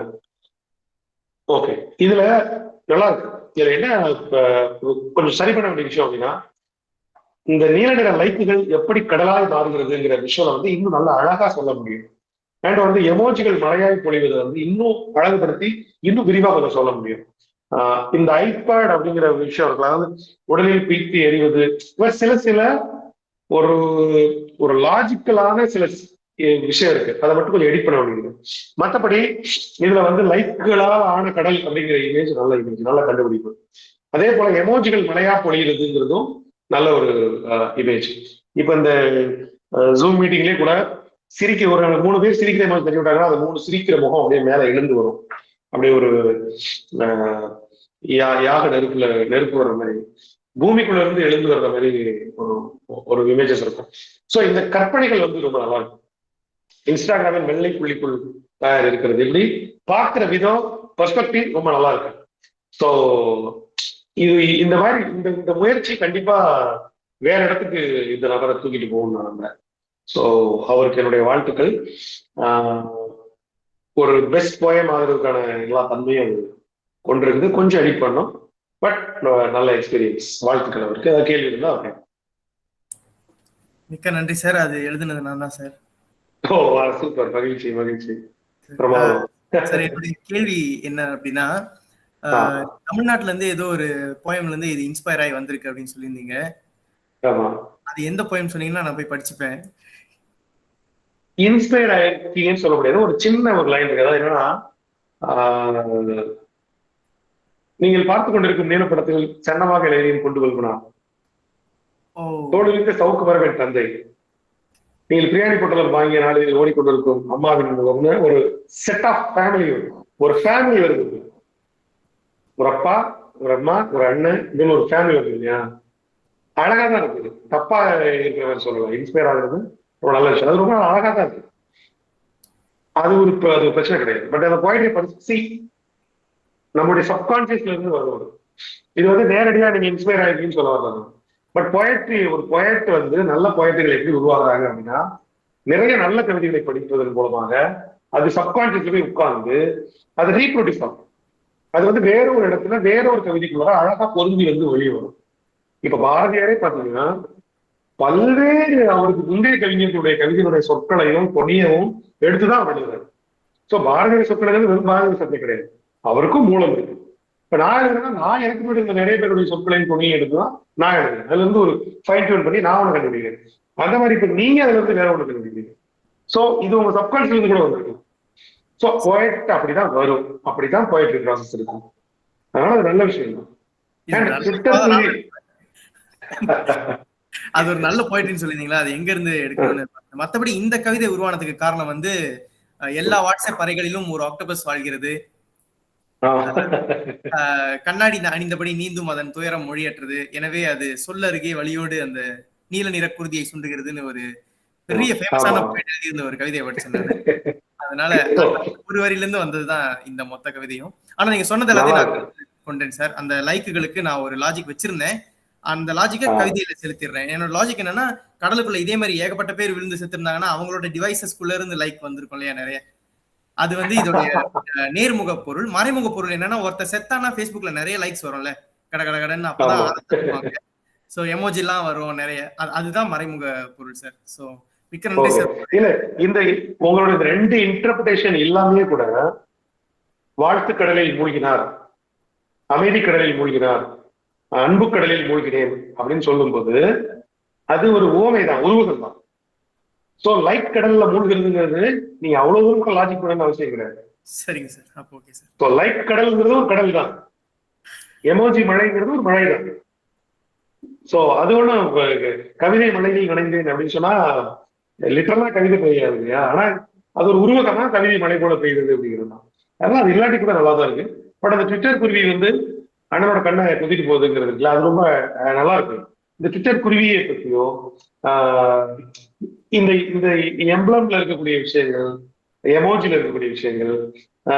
ஸோ நான் என்னுடைய ஆக்டோபஸ் கவிதையில வந்து ஒரு இடத்துல இருக்கும்போது சிரிக்கும், அதாவது அறிந்து வைக்கப்பட்ட சிரிக்கும் தலைகள் ஒரு ஸ்மைலியை பார்க்கும்போது உடனே ஒரு தலைகள் மட்டுமா எனக்கு சில நேரம் படுவது. இப்ப நீங்க யோசிச்சு பாருங்க, எமோஜிஸ் வந்து நிறைய டைப் ஆஃப் எமோஜிஸ் இருக்கு. அழுறது, சிரிக்கிறது, கோபப்படுறது, குழம்புறது அப்படி இருக்கு. அதை பத்தி இன்னும் பெருசா கவிதைகள் வரவே இல்லை. அதனால எமோஜிகளுடைய உலகத்தை பத்தி ஒரு கவிதை எழுதலாம். எமோஜிகள்லாம் பேசிக்கிட்டா என்ன பேச முடியும்? ஒரு எமோஜிகளுக்கு ஒரு உலகம் இருக்கு, எமோஜிகளுக்கு ஒரு வாழ்க்கை இருக்கு. இப்ப ஒரு குறிப்பா வந்து ஒரு எமோஜி 2 பர்சனுக்கு நடுவுல படாத பாட்டு படுது. ஒரு குறிப்பிட்ட ஒரு லவ்லையோ அல்லது ஏதோ ஒரு உறவுலையோ, ஒரு பாஸுக்கும் ஒரு தொழிலாளர்களுக்கு நடுவில் எந்த உறவுலையும் ஒரு பர்டிகுலர் இமேஜ் திரும்ப திரும்ப பயன்படுத்தப்படும். ஒரு புத்த இமேஜா இருக்கலாம், அல்லது வந்து ஒரு ஏதோ ஒரு இமேஜ் இருக்கலாம். எல்லாத்துக்கும் ஒரு வேல்யூ இருக்கு. நீ இந்த எமோஜி தான் போட்ட, ஆனா நான் இந்த எமோஜி போட்டேன் அப்படிங்கிற ஒண்ணு இருக்கு. கண்களில் காதலை ஏந்தி கொண்டிருக்கு, நிறைய படிச்சிருக்கோம். கண்களில் காதலை ஏந்தி கொண்டிருந்தான் அப்படின்னு சொல்லி படிக்கலாம். ஆனா கண்களில் காதலை ஏந்தி கொண்டிருந்த எமோஜி இருக்கு. 2 ஹார்ட்டினோட கண்ணில் இருக்கக்கூடிய 2 எமோஜி இருக்கு இல்லையா? சோ ஒரு பலவிதமான எமோஜிஸ் இருக்கு. இந்த எமோஜிஸ் வேர்ல்டே எழுதப்பட வேண்டியது ஒண்ணுதான். சோ இந்த எமோஜி எப்படிலாம் பயன்படுத்துறாங்கிறதையும் எழுதலாம். ஸோ நைஸ், ட்ரை பண்ணலாம். பொயட்ரிக்குன்னு நிறைய இந்த ஏரியாக்குள்ளே இருக்கு. இப்போ இந்த நம்ம சமூக ஊடகங்கள் சார்ந்தே இன்னும் நிறைய இருக்கு. ஸோ ட்ரை பண்ணுங்க. குட், மிக்க நன்றி சார். நம்ம அடுத்த கவிதைக்கு போயிடலாங்க சார். யா, அடுத்தது வந்து செயலியால் செயலிழந்தேன். செயலியால் செயலிழந்தேன். யா, இது ஒரு இந்த செட்ல வந்து கொஞ்சம் மரபு கவிதை தன்மை லேசா இருந்த ஒரு கவிதைன்னு சொல்லுவாங்க. ஒரு நல்ல அட்டெம்ப்ட் தான். பட் ஒரு வர்ணிக்கிற பழைய மாடல் இருந்தது. நான் ஏற்கனவே சொன்னேன் இல்லையா, வர்ணிக்காதீங்க, டிஸ்கிரைப் பண்ணாதீங்க, வாழ்த்தாதீங்க அப்படி சொல்ல அந்த வகையிலே இது இருந்தது. பட் அதாவது ஒரு ஒரு எக்ஸ்பீரியன்ஸ் இருக்குது. ஒரு போனு, அந்த போன் அது என்னெல்லாம் பண்ணுது, இல்லைங்க என்னெல்லாம் பண்ணியே நீயே ஒரு நாள் பழைய பழைய மாடல் ஆகிருங்க. ஸோ என்னையே இப்படி ஒரு ஒரு மொபைலான நீ என்னை இப்படிலாம் மாத்தினேன் என் லைஃப்ல, நான் உன்னையே ஒரு நாள் மாற்ற வேண்டியிருக்கு அப்படிங்கிற அந்த மாதிரி சில ரியல் லைஃப் எக்ஸ்பீரியன்ஸும் இன்சூரன்ஸும் அதில் இருந்தது. ஆனால் கொஞ்சம் இன்னும் எக்ஸ்பீரியன்ஸ், மோர் எக்ஸ்பீரியன்ஸஸும் லைவான லைஃப்ல இருந்து வரக்கூடிய சில சீன்ஸும் செய்தியும் தேவைப்படுது உள்ள. என்னை மாற்றிய உன்னை மாற்றுகிறேன்ங்கிற வரி எனக்கு ரொம்ப நல்லா இருந்தது. பட் அந்த வர்ணிப்புகளை தூக்கிட்டு என்னைய மாற்ற உன்னை நான் வந்து மாற்ற போறேன். இப்போ உதாரணத்துக்கு என்ன தோணுதுன்னா, இப்போ ஒரு கேலரி இருக்கு, அந்த கேலரியில நம்மளுடைய லைஃப்பை பத்தி அவ்வளவு போட்டோஸ் இருக்கு, அவ்வளவு வீடியோஸ் இருக்கு, அவ்வளவு ஆடியோ மெசேஜ் இருக்கு. ஒரு போனை மாற்றும் போது நமக்கு மனதில் என்னென்ன பயங்கள் வருது, அதனால நாம எதையெல்லாம் அழிக்கிறோம், அதனால எதெல்லாம் பத்திரப்படுத்தி வச்சுக்கிறோம், இதையே தனியா ஒரு கவிதை எழுதலாம். சோ அதுக்கு இடம் இருக்கு. இப்போ ஒரு போனை மாற்றும் போது என்னை மாற்றிய நான் என்ன நீ நிறைய மாத்திட்டேன், நான் அவனை மாத்துறேன், ஆனா அவனை மாத்துறதுக்கு முன்னாடி என் லைஃப்ல நிறைய விஷயங்கள் இருக்கு அப்படின்னு நினைச்சு பார்க்கும்போது என்னதான் இந்த எனக்கு இந்த மொபைல் ஞாபகம் விட்டது இருக்குல்ல, என்னை பற்றி எவ்வளவு ரகசியங்கள் இதுல இருக்குங்கிறது இருக்குல்ல, என் வாழ்க்கைக்கு இந்த மொபைலுக்கு எவ்வளவு தொடர்பு இருக்குங்கிறது அதை எழுத முடியும்னு தோணுது. இப்போ உதாரணத்துக்கு வந்து ஒரு என்றோ ஒரு நாள், அல்லது வந்து என்னுடைய காதலியோட, அல்லது வந்து என்னுடைய கணவனோட, அல்லது அப்பாவோட, அம்மாவோட ஒரு நான் வந்து சூரிய உதயத்தை ஒரு பார்த்த நாளுடைய வீடியோ வந்து அதுல இருக்கு அப்படின்னா அதை எழுத முடியும். அது ஒரு அழிக்க முடியாத புகைப்படம், அதை மனமின்றி அழிக்கிற ஒரு தருணம், அதுல அதை பத்தி எழுத முடியும். மீட்க முடியாத, அழிச்சிட்டு மீட்க முடியாத ஒரு புகைப்படத்தை பத்தி யோசிக்கிற ஒரு தருணத்தை பேச முடியும். இப்படி ஒரு தருணத்தை நீ வந்து எனக்கு படம் எடுத்தியே அல்லது பதிய வச்சியே அப்படின்னா அது வந்து மொபைல் சொல்ற மாதிரி இப்படி நிறைய ஸோ நம்ம பேசுற நிறைய விஷயம் இருக்காங்க. ஸோ நம்முடைய பெரிய ரகசிய பேழை ஒரு மொபைல்ங்கிறது நம்முடைய ரகசியங்கள் அடங்கிய ஒரு இடம், ஒரு லாக்கர் மாதிரி இருக்கு. ஸோ அதை பற்றி எழுதலாம். ஸோ அதெல்லாம் இன்னும் இந்த கவிதையில சொல்றதுக்கு நிறைய விஷயம் இருக்கு. அதெல்லாம் மிஸ் பண்ண இடம் தான் நான் சொல்றேன். But good try. ஏதாவது கேட்கணும் கேட்கலாம். லோகனப்பிரியா ஏதாவது கேள்வி கேட்கறதுனா கேட்கலாம், இல்லைன்னா கை உயர்த்திய ஜமுனாஸ்ரீக்கு வாய்ப்பு வழங்கப்படும். என்னிடம் கேள்விகள் இல்லையா? கருத்துக்களுக்கு நன்றி ஐயா. எல்லாத்தையும் கருத்தில் கொண்டு அடுத்த முறை எழுதுறப்போ இதெல்லாம் திருத்திக்கிறேன் ஐயா. நன்றி. மகிழ்ச்சி. சரிங்க சார். கை உயர்த்தினவங்களும் கை இறக்கிட்டாங்க, தெரியாம எழுதிட்டாங்க. அதனால நம்ம அடுத்த கவிதை. கிடைத்தது பரிசு கவிதை. சரிங்க சார். ஓகே, கிடைத்தது பரிசு.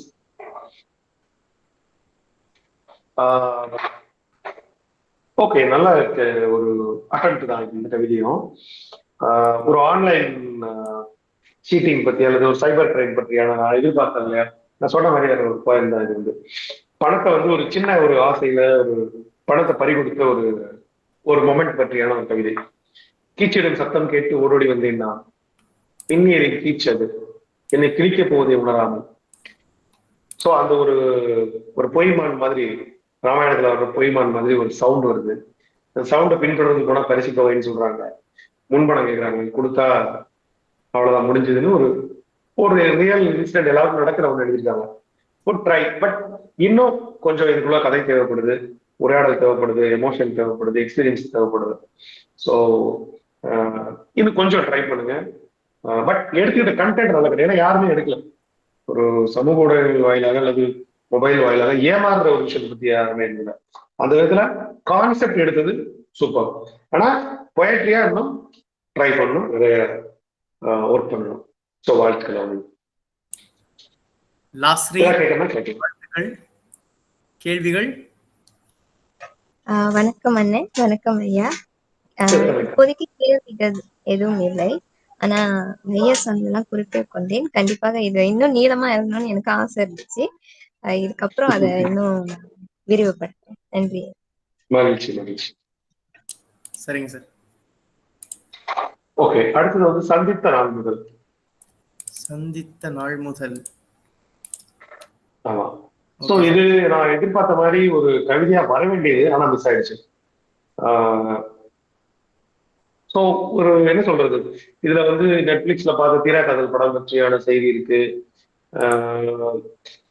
சின்ன செய்தி, குறுஞ்செய்தி பற்றி இருக்கு, நெட்ஃபிளிக்ஸ் உள்ள வருது, துணைபேசின்னு ஒரு வார்த்தை நல்லா இருக்கு, இப்படி நிறைய விஷயங்கள் இருக்கு. தொலைபேசியா மாறுறது இதெல்லாம் ஓகே. பட் ஆனா கொஞ்சம் யாருக்கு சொல்றா, என்ன எக்ஸ்பீரியன்ஸ், என்ன உறவு, இது கொஞ்சம் கிளாரிட்டி இல்லாம இருக்கு கவிதை வந்து. ஸோ இன்னும் கொஞ்சம் எக்ஸ்பீரியன்ஸும் இன்னும் கொஞ்சம் கற்பனையும் இந்த கவிதைக்குள்ள கலந்தா ரொம்ப நல்லா இருக்கும்னு தோணுது. பட் ஒரு நல்ல ட்ரை. ரொம்ப ஓகே, இன்னும் கொஞ்சம் தூரம் நான் வந்திருக்கேன், அப்படியே வாங்க, மேலே ஏறி வாங்க, சூப்பர் வரும் கவிதை வரும். இதை கேட்கலாம். ஜெய்வித்ரா இருக்கீங்களா? கேள்விகள் இருந்தா கேட்கலாம். வணக்கம் ஐயா. வணக்கம். இந்த கவிதை ஆக்சுவலி ரொம்ப நாள் கழிச்சு கொஞ்சம் ரொம்ப நாள் கழிச்சு கவிதை எழுதியிருக்கேன். அதனால எனக்கு வந்து சும்மா இந்த ஒரு ட்ரை தான் மறுபடியும். அப்புறம் இல்லாம இந்த இடையில பார்த்த இந்த ஒரு படத்தை பத்தி ஒரு சின்ன அதை பத்தி கொஞ்சம் எழுதலாம் அப்படின்னு கொஞ்சம் தோணுச்சு. அதுக்கப்புறம் இது வந்து கொஞ்சம் அனுபவபூர்வமா சில விஷயங்கள் சேர்த்திருக்கேன். அதனால கண்டிப்பா நிறைய குறைகள் இருக்கும். அதனால நீங்க சொன்னபடி திருத்திக்கிறேன் ஐயா. மகிழ்ச்சி. இல்ல இப்போ தீரா காதல் படம் பாக்குறீங்க அப்படின்னா அந்த படத்தை வச்சே கூட கவிதை எழுதலாம், ஒன்றும் தப்பு கிடையாது. அந்த படத்துல வரக்கூடிய ஒரு கேரக்டரை வச்சு நீங்க கவிதை எழுத முடியும், ஒரு இன்சிடென்ஸ் வச்சு எழுத முடியும். நெட்ஃபிளிக்ஸ்ல படம் பாக்குறோம், ஒரே நேரத்துல வந்து வேற படம் பாக்குறோம். ஒரு பேய் படம், ஒரு காதல் படம், ஒரு ஆக்ஷன் படம், ஒரு ஃபேண்டசி படம் பாக்குறோம். ஸோ ஒரு நெட்ஃபிளிக்ஸ் எடுத்து வச்சுட்டு என்ன படம் பார்க்கலான்னு ஒருத்தர் யோசிச்சுட்டு நைட் இருக்கிறது இல்ல, அதுவே கூட ஒரு பயமா எழுத முடியும். ஒருத்தர் ஏன் திடீர்னு ஒரு பேய் படத்தை பார்க்க விரும்புறான், ஒரு காதல் படத்தை பார்க்க விரும்புறான், ஒரு ஆக்ஷன் படத்தை பார்க்க விரும்புறான், அல்லது ஒரு ஃபேண்டசி படத்தை பார்க்க விரும்புறான். எந்த இடத்துல அந்த மூடுக்குள்ள போறாங்கிறதுல அதுவே நம்மளுடைய மனசை அலசி பார்க்கறதே ஒரு ஒரு நல்ல பாயிண்ட்கான இடம் தான். ஆனா அதை சொல்றதுக்கு கொஞ்சம் மெனக்கிடணும், கொஞ்சம் வெயிட் பண்ணணும். அது அந்த அந்த ஒர்க் தான் பாயிண்டியோட ஏரியா. நம்ம மனம் எப்படி இயங்குது, எந்த படத்தை ஒரு 5 படத்தை வச்சுட்டு அந்த 5 படத்துல எதை பார்க்கணும்னு மனம் கடைசியா முடிவு பண்ணுது, ஏன் முடிவு பண்ணுது அப்படிங்கிறதே ஒரு போயம் தான். ஆனா அதை சொல்றதுக்கு கொஞ்சம் வெயிட் பண்ணி பொறுமையா சொல்லணும்.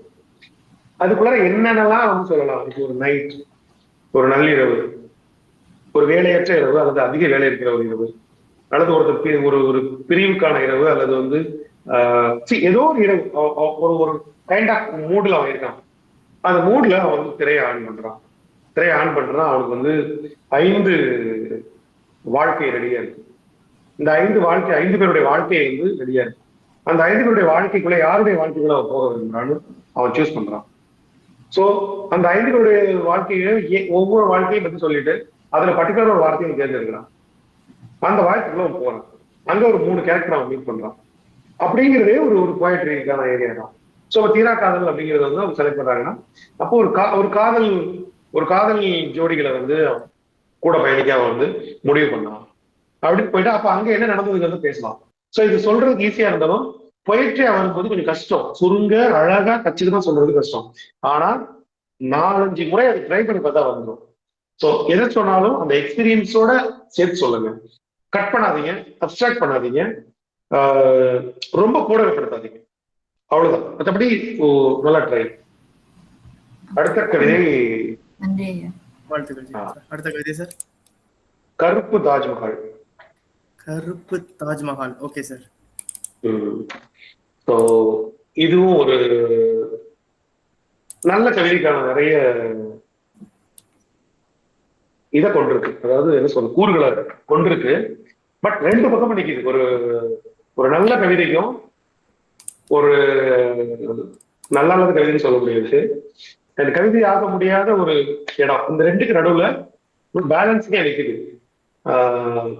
பட் ஒரு ரெஃபரன்ஸ் வச்சு பார்க்கும்போது இல்ல இது ஒரு நல்ல கவிதை எழுதக்கூடியவங்க தான் இது எழுதியிருக்காங்க அப்படின்னும் தோணும்.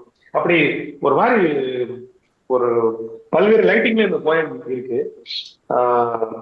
ஒரு ஒரு ஒரு பெண் எதிர்கொள்கிற ஒரு எக்ஸ்பீரியன்ஸ் தான் பெரும்பாலும் இது.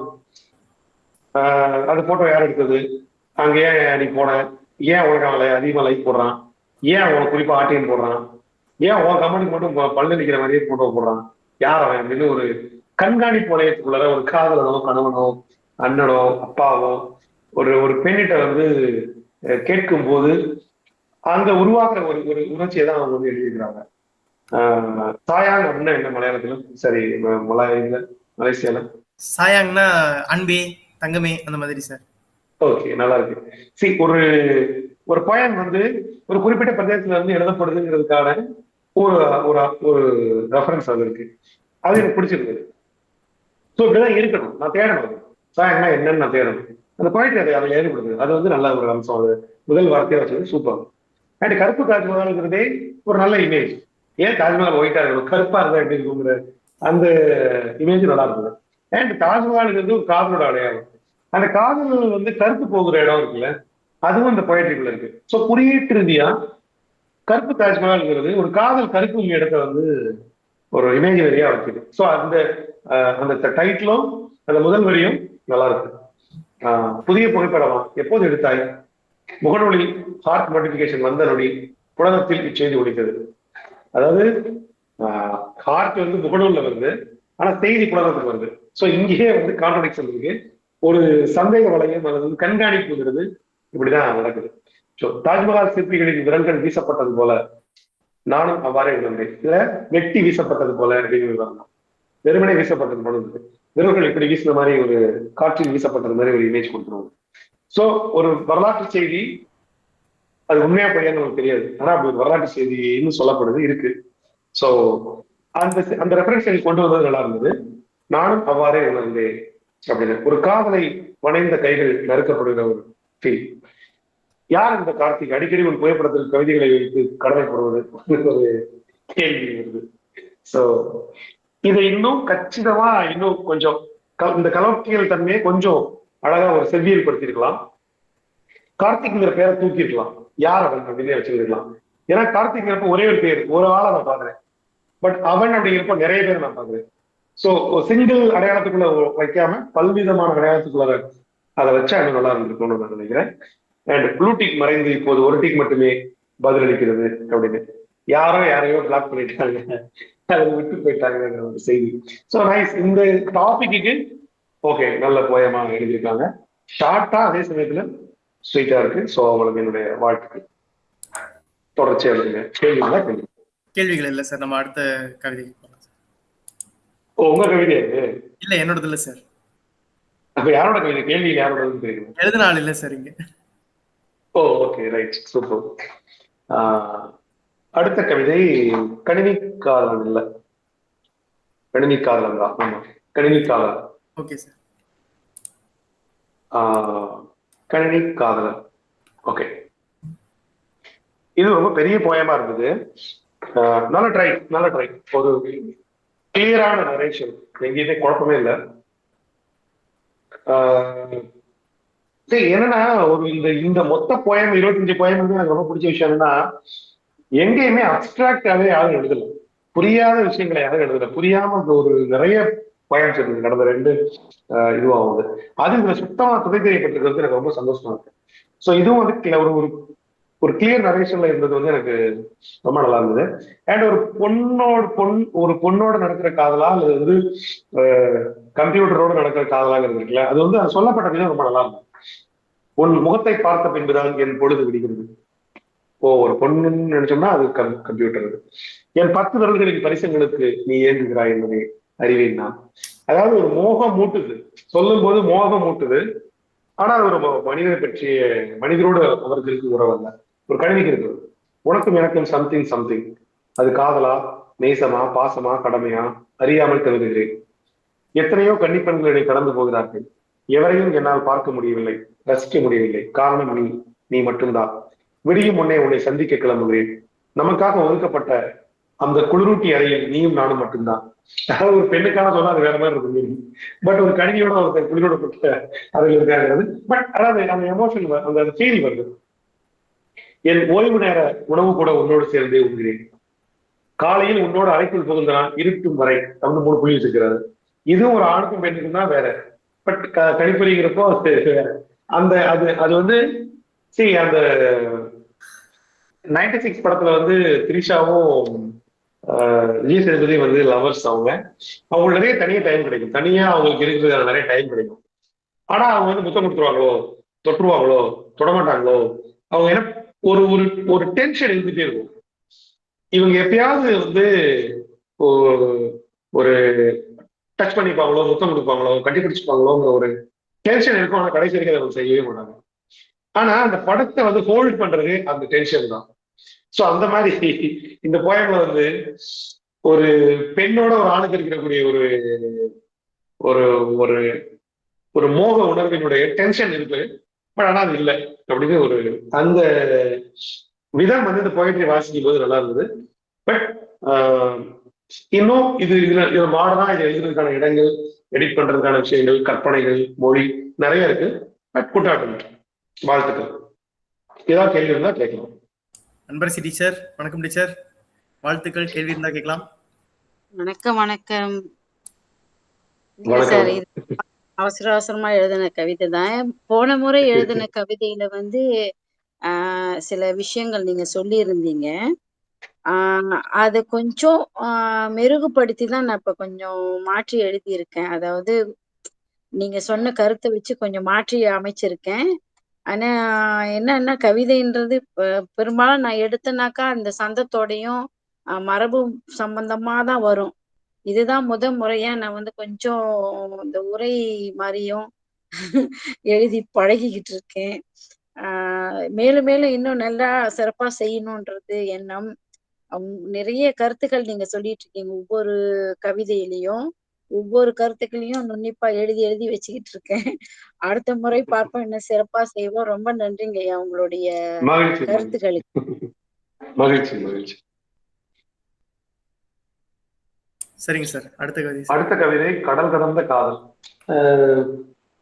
இது யாரும் எழுதுன்னு தெரியல. கையடக்கத்தில் கைபேசி இருக்கும் வரை கடந்து காதல் வாழும். அவ்வளவு முடிச்சிட்டாங்க. இதுதான் பாயிண்ட் எழுதிட்டு இருக்காங்க. டைம் ஆச்சுனோடனே அனுப்பிச்சிட்டாங்க போல இருக்கு. எழுதி முடிக்காமலே அனுப்பிச்சிட்டாங்க போல இருக்கு. ஸோ ஓகே, அல்லது அவங்க இதுவே கவிதையை நம்பியிருக்கலாம், ஒரு ஹைக்கூ மாதிரின்னு நினைச்சிருக்கலாம். ஓகே, பட் நீங்க நிறைய எழுதுங்க, தொடர்ச்சியா எழுதுங்க.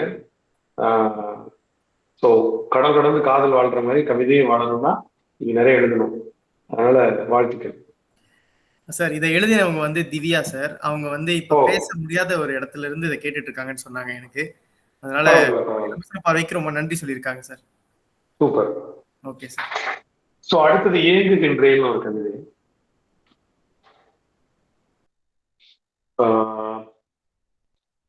செங்கதிரோன் துயில் எழுப்ப சோம்பலோடு வாசல் வந்தேன், கதவிடுக்கில் காது நீட்டி காத்திருந்தால் காதலி போல். அதாவது ஒரு மனதுக்கு பிடித்தவளை கரம் பற்றி உள்ளெடுத்தேன், மனைவி மக்கள் யாரும் இல்லை முழுசாக அனுபவிக்க.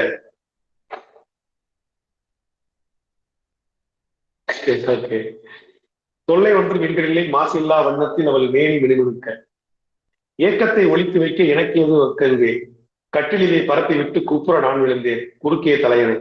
அதாவது ஒரு யாரோ மனதுக்கு பிடித்த ஒரு பெண்ணை வீட்டுக்குள்ள கூட்டு வந்து அவங்களோட ஹாப்பியா இருக்கிற மாதிரி அந்த கவிதை இருக்கும். பட் ஒரு கதவெடுப்புல இருந்த ஒரு மாத இதழ், ஒரு பத்திரிகையை வந்து எடுத்துட்டு வந்து அவங்க அதை படிக்கிற ஒரு எக்ஸ்பீரியன்ஸ் எழுதியிருக்கிறாங்க.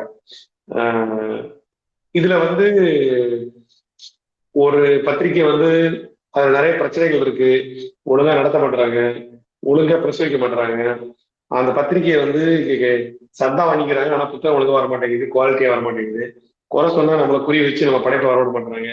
இப்படி நிறைய இந்த புலம்பெயர் நாடுகள் இருக்கக்கூடிய அல்லது உள்ள இந்தியாவில் தமிழ்நாட்டில் இருக்கக்கூடிய ஒரு இதழ் சார்ந்த பத்திரிகை சார்ந்த அரசியல்ல வந்து ஒரு சர்ச்சைக்குரிய விஷயங்களை வந்து ஒரு கவிதை எழுதியிருக்கிறாங்க. ரொம்ப நல்லா இருக்கு, ரொம்ப படிக்கிறதுக்கு ரொம்ப எனக்கு இன்ட்ரெஸ்டிங்கா இருந்தது. பட் இந்த மரபார்ந்த மொழி இருக்கு இல்லையா, அதை வந்து எடுத்துட்டு இன்னும் இதுல வந்து ஒரு காமிக்கா தலோக்கியெல்லாம் இதே மேட்டரை வந்து கொஞ்சம் எடிட் பண்ணி கவிதையா மாத்தலாம், இன்னும் நல்லா இருக்கும் அந்த கவிதை. ஸோ ட்ரை பண்ணுங்க. பட் யாரும் எழுதாத மாதிரி ஒரு முறையில தமிழ் எழுதிருக்கிறீங்கிறதுனால இந்த கான்செப்ட் வந்து நல்லா இருக்கும், அதுக்காக என்னுடைய வாழ்த்துக்கள். ஓகே, ஏங்குகிறேன் வந்துட்டாங்க. இல்ல கவிதை அனுப்புங்கன்னு தம்பி பிரித்திவி கேட்டுட்டு இருந்ததுனால அவசரமா மண்டைக்கு வந்ததை எழுதி இருக்கேன். உங்களுடைய கருத்துக்களுக்காக இவ்வளவு நேரமும் காத்திருந்தேன். கருத்து சொல்லியிருக்கீங்க, எங்க திருத்த முடியும் அப்படிங்கிறதையும் நான் கொஞ்சம் எதிர்பார்க்கிறேன். கண்டிப்பா. நன்றிங்கய்யா. நன்றி மேடம், நன்றி. அடுத்த கவிதை பிருத்வி. சரிங்க சார். ஏஐ என்னும் ஆசை காதல் மனைவி.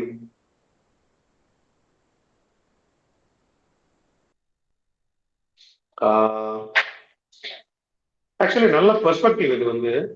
ஸோ இன்னைக்கு வந்து கட்டுரை, ஓவியம், இசை, நாம வந்து இயங்கிட்டு இருக்கிற எல்லா ஊடகங்கள்லையும் வந்து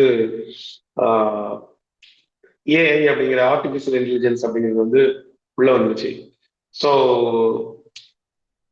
ஒரு காதலியும் கூட நாளைக்கு ஒரு ஆர்டிபிஷியல் இன்டெலிஜென்ஸா வர வாய்ப்பு இருக்கு. ஸோ அதை பற்றியான ஒரு பெர்ஸ்பெக்டிவ் எடுத்திருக்காங்க.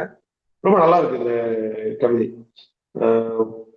குட் ட்ரை ஆக்சுவலா. இந்த செட் போயம்ஸ்ல இதுவும் ஒரு நல்ல போயம் தான். ஒரு artificial intelligence wife, robotic wife இருந்தா எப்படி இருக்கும் அப்படிங்கிற கற்பனை நல்லா இருக்கு. இன்னும் கொஞ்சம் ரியல் லைஃபோட கனெக்ட் பண்ணி இருந்தா இன்னும் நல்லா இருக்கும்னு எனக்கு தோணுச்சு. சிம்பிளா இன்னும் கொஞ்சம் கரகரவன காய்ந்த எனது வாழ்க்கை பளபளவென ஜொலிக்க வைத்தால், கடுகடுவன இருந்த எனது வீட்டை கலகலவன கொண்டாட வைத்தாள். இந்த ஏரியாக்குள்ள ரைடிங் டைமிங்ல போகாம ரியலா நம்ம லைஃப்ல ஒரு ஆர்டிபிஷியல் இன்டெலிஜென்ஸ் ஒய்ஃப் இருந்தா என்ன நடக்கும், என்னெல்லாம் கான்ட்ரடிக்ஷன் வரும், அப்படிங்கிறத இன்னும் இன்ட்ரெஸ்டிங்கா கொஞ்சம் கிரியேட்டிவா யோசிச்சா நிறைய விஷயம் வரும். உயிருள்ள மனைவியோட ஏகப்பட்ட பிரச்சனை இருக்கு. ஸோ ஒரு உயிரற்ற மனைவியோட எவ்வளவு பிரச்சனைகள் வருங்கிறது, அண்ட் உயிரில்லாத மனைவியோட பிரச்சனை இல்லாம கூட இருக்கக்கூடும். ஸோ இந்த கான்ட்ரடிக்ஷன் இன்னும் கொஞ்சம் யோசிச்சு இன்ட்ரெஸ்டிங்கான சில விஷயங்களை பண்ண நல்லா இருக்கும்னு தோணுது. ஸோ ஆனா இந்த பெர்ஸ்பெக்டிவ் வந்து புதுசு, சூப்பரா இருக்கு. அதுக்கு முதல்ல வாழ்த்து சொல்லலாம். ஓகே சார், இதை எழுதியவர் வந்து அரவிந்தன். அவர் இன்னைக்கு வரல. போன முறை செவிட்டு முண்டமே எழுதியிருந்தார் இல்லையா? ஆமா ஆமா ஆமா. Okay okay. நம்ம அடுத்த காரியம் போயிடலாங்க சார். ஓகே, அடுத்தது இன்ஸ்டாகிராம் காதல். இன்ஸ்டாகிராம் காதலும் எனக்கு ரொம்ப பிடிச்சிருந்தது ஆக்சுவலி. இந்த செட் ஆஃப் பாயிண்ட்ஸ்ல இன்ஸ்டாகிராம் காதல். என் கண்களுக்கு பரிசீலிக்க ஒரு படம் கேட்டேன் என்ற பதில். காதுகள் கேட்க ஒரு குரல் பதிவு கூட அனுப்பவில்லை. காதல் நோயினால் உயிர் விடுவேன் என்று இன்ஸ்டாகிராம் காதலிக்கு ஒரு தூது விட்டேன். வீடியோ கால் செய்தான். நான் அவளை பிளாக் செய்தேன். என்றும் வருந்துகிறேன், அவள் ஒரு பெண்ணாக இருந்திருக்கலாம். சோ ஒருத்தர் ஏமாந்த கதை இருக்கு. ஆக்சுவலி எனக்கு வந்து ரொம்ப பிடிச்ச விஷயம் என்னன்னா, இன்றைய எக்ஸ்பீரியன்ஸ் லைஃப்ல வந்து இந்த இன்றைய லைஃப் எக்ஸ்பீரியன்ஸ்ங்கிறதே மாறி போச்சு. ஸோ கண்ணுக்கு ஒண்ணு தேவைப்படுது, காதுக்கு ஒண்ணு தேவைப்படுது. எனக்கு வீடியோவும் அனுப்பு, எனக்கு வாய்ஸ் நோட்டும் அனுப்பு, ரெண்டும் தான் ஹாப்பியா இருப்பேங்கிற இருக்குல்ல. இந்த விர்ச்சுவல் லைஃப்ல வந்து காதல், செக்ஸ், வாழ்க்கை எல்லா உறவுகளுமே வேற வேற அனுபவங்களுக்கு போயிடுச்சு. ஸோ அது வந்து ரொம்ப நல்லா இருந்தது. அண்ட் நிறைய பேர் வந்து வீடியோ கால் பண்ணும்போது தான் தெரியுது அது ஒரு ஆண் அப்படின்னு சொல்லி. அது வரைக்கும் பெண்ணா பேசிட்டு திடீர்னு வீடியோ கால் பண்ணும்போது ஒரு ஆணா இருக்கும்போது ஒருத்தர் எப்படி ஏமாறுறாருங்கிறத பற்றி இருக்கு. அண்ட் அதுலயுமே இப்போ வந்து ஒரு ஆண் ஒரு பெண் முகமா வந்து பேசுறதுக்கான அந்த ஃபேஸ் மாஸ்க் ஆப்பும் இப்போ வந்துருச்சு. ஸோ கடைசி வரைக்கும் நமக்கு தெரியாம ஒரு பெண் மாதிரியே ஒரு ஆண் நம்மளை ஏமாத்துறதுக்கு கூட வாய்ப்பு இருக்கு. ஒரு ஆண் வந்து ஒரு பெண் வந்து ஆணாவும் அல்லது ஆண் பெண்ணாவும் ஏமாத்துறதுக்கான வாய்ப்புகள் இருக்கு. இந்த எக்ஸ்பீரியன்ஸும் ஒரு உண்மையா இருக்கு. இந்த பாயிண்ட் ஒரு உண்மை இருக்குங்கிறதுனாலையும் அது சொல்லப்பட்ட விதத்தினாலையும் ரொம்ப இன்ட்ரெஸ்டிங்கா இருக்கு. சில பாயிண்ட் சுருக்கமா சொல்லலாமா சார்னு கேட்பாங்க இல்லையா, இந்த பாயிண்ட் இவ்வளவுதான். ஸோ கச்சிதமா சிம்பிளா ஆனா ஒரு உண்மையா அழகா முழுமையான ஒரு பாயிண்ட்ங்கிறத சொல்லலாம். So nice. இது எழுதியவருக்கு என்னுடைய வாழ்த்துக்கள். கேள்வி இருந்தா கேட்கலாம். எழுதியதற்கு வாழ்த்துக்கள் அன்பா. பிறந்தநாள் வாழ்த்துக்கள், எல்லா வாழ்த்துக்கள். வாங்க. யாரு? அன்பரசன் சார் அவர் பேரு. ஓ, வாழ்த்துக்கள் வாழ்த்துக்கள் அன்பரசன். அன்பான்னு சொல்றீங்களா? அவர் தான் சார். ஓகே, வாழ்த்துக்கள் அன்பரசன். இருக்கிறீங்களா அன்பரசன்?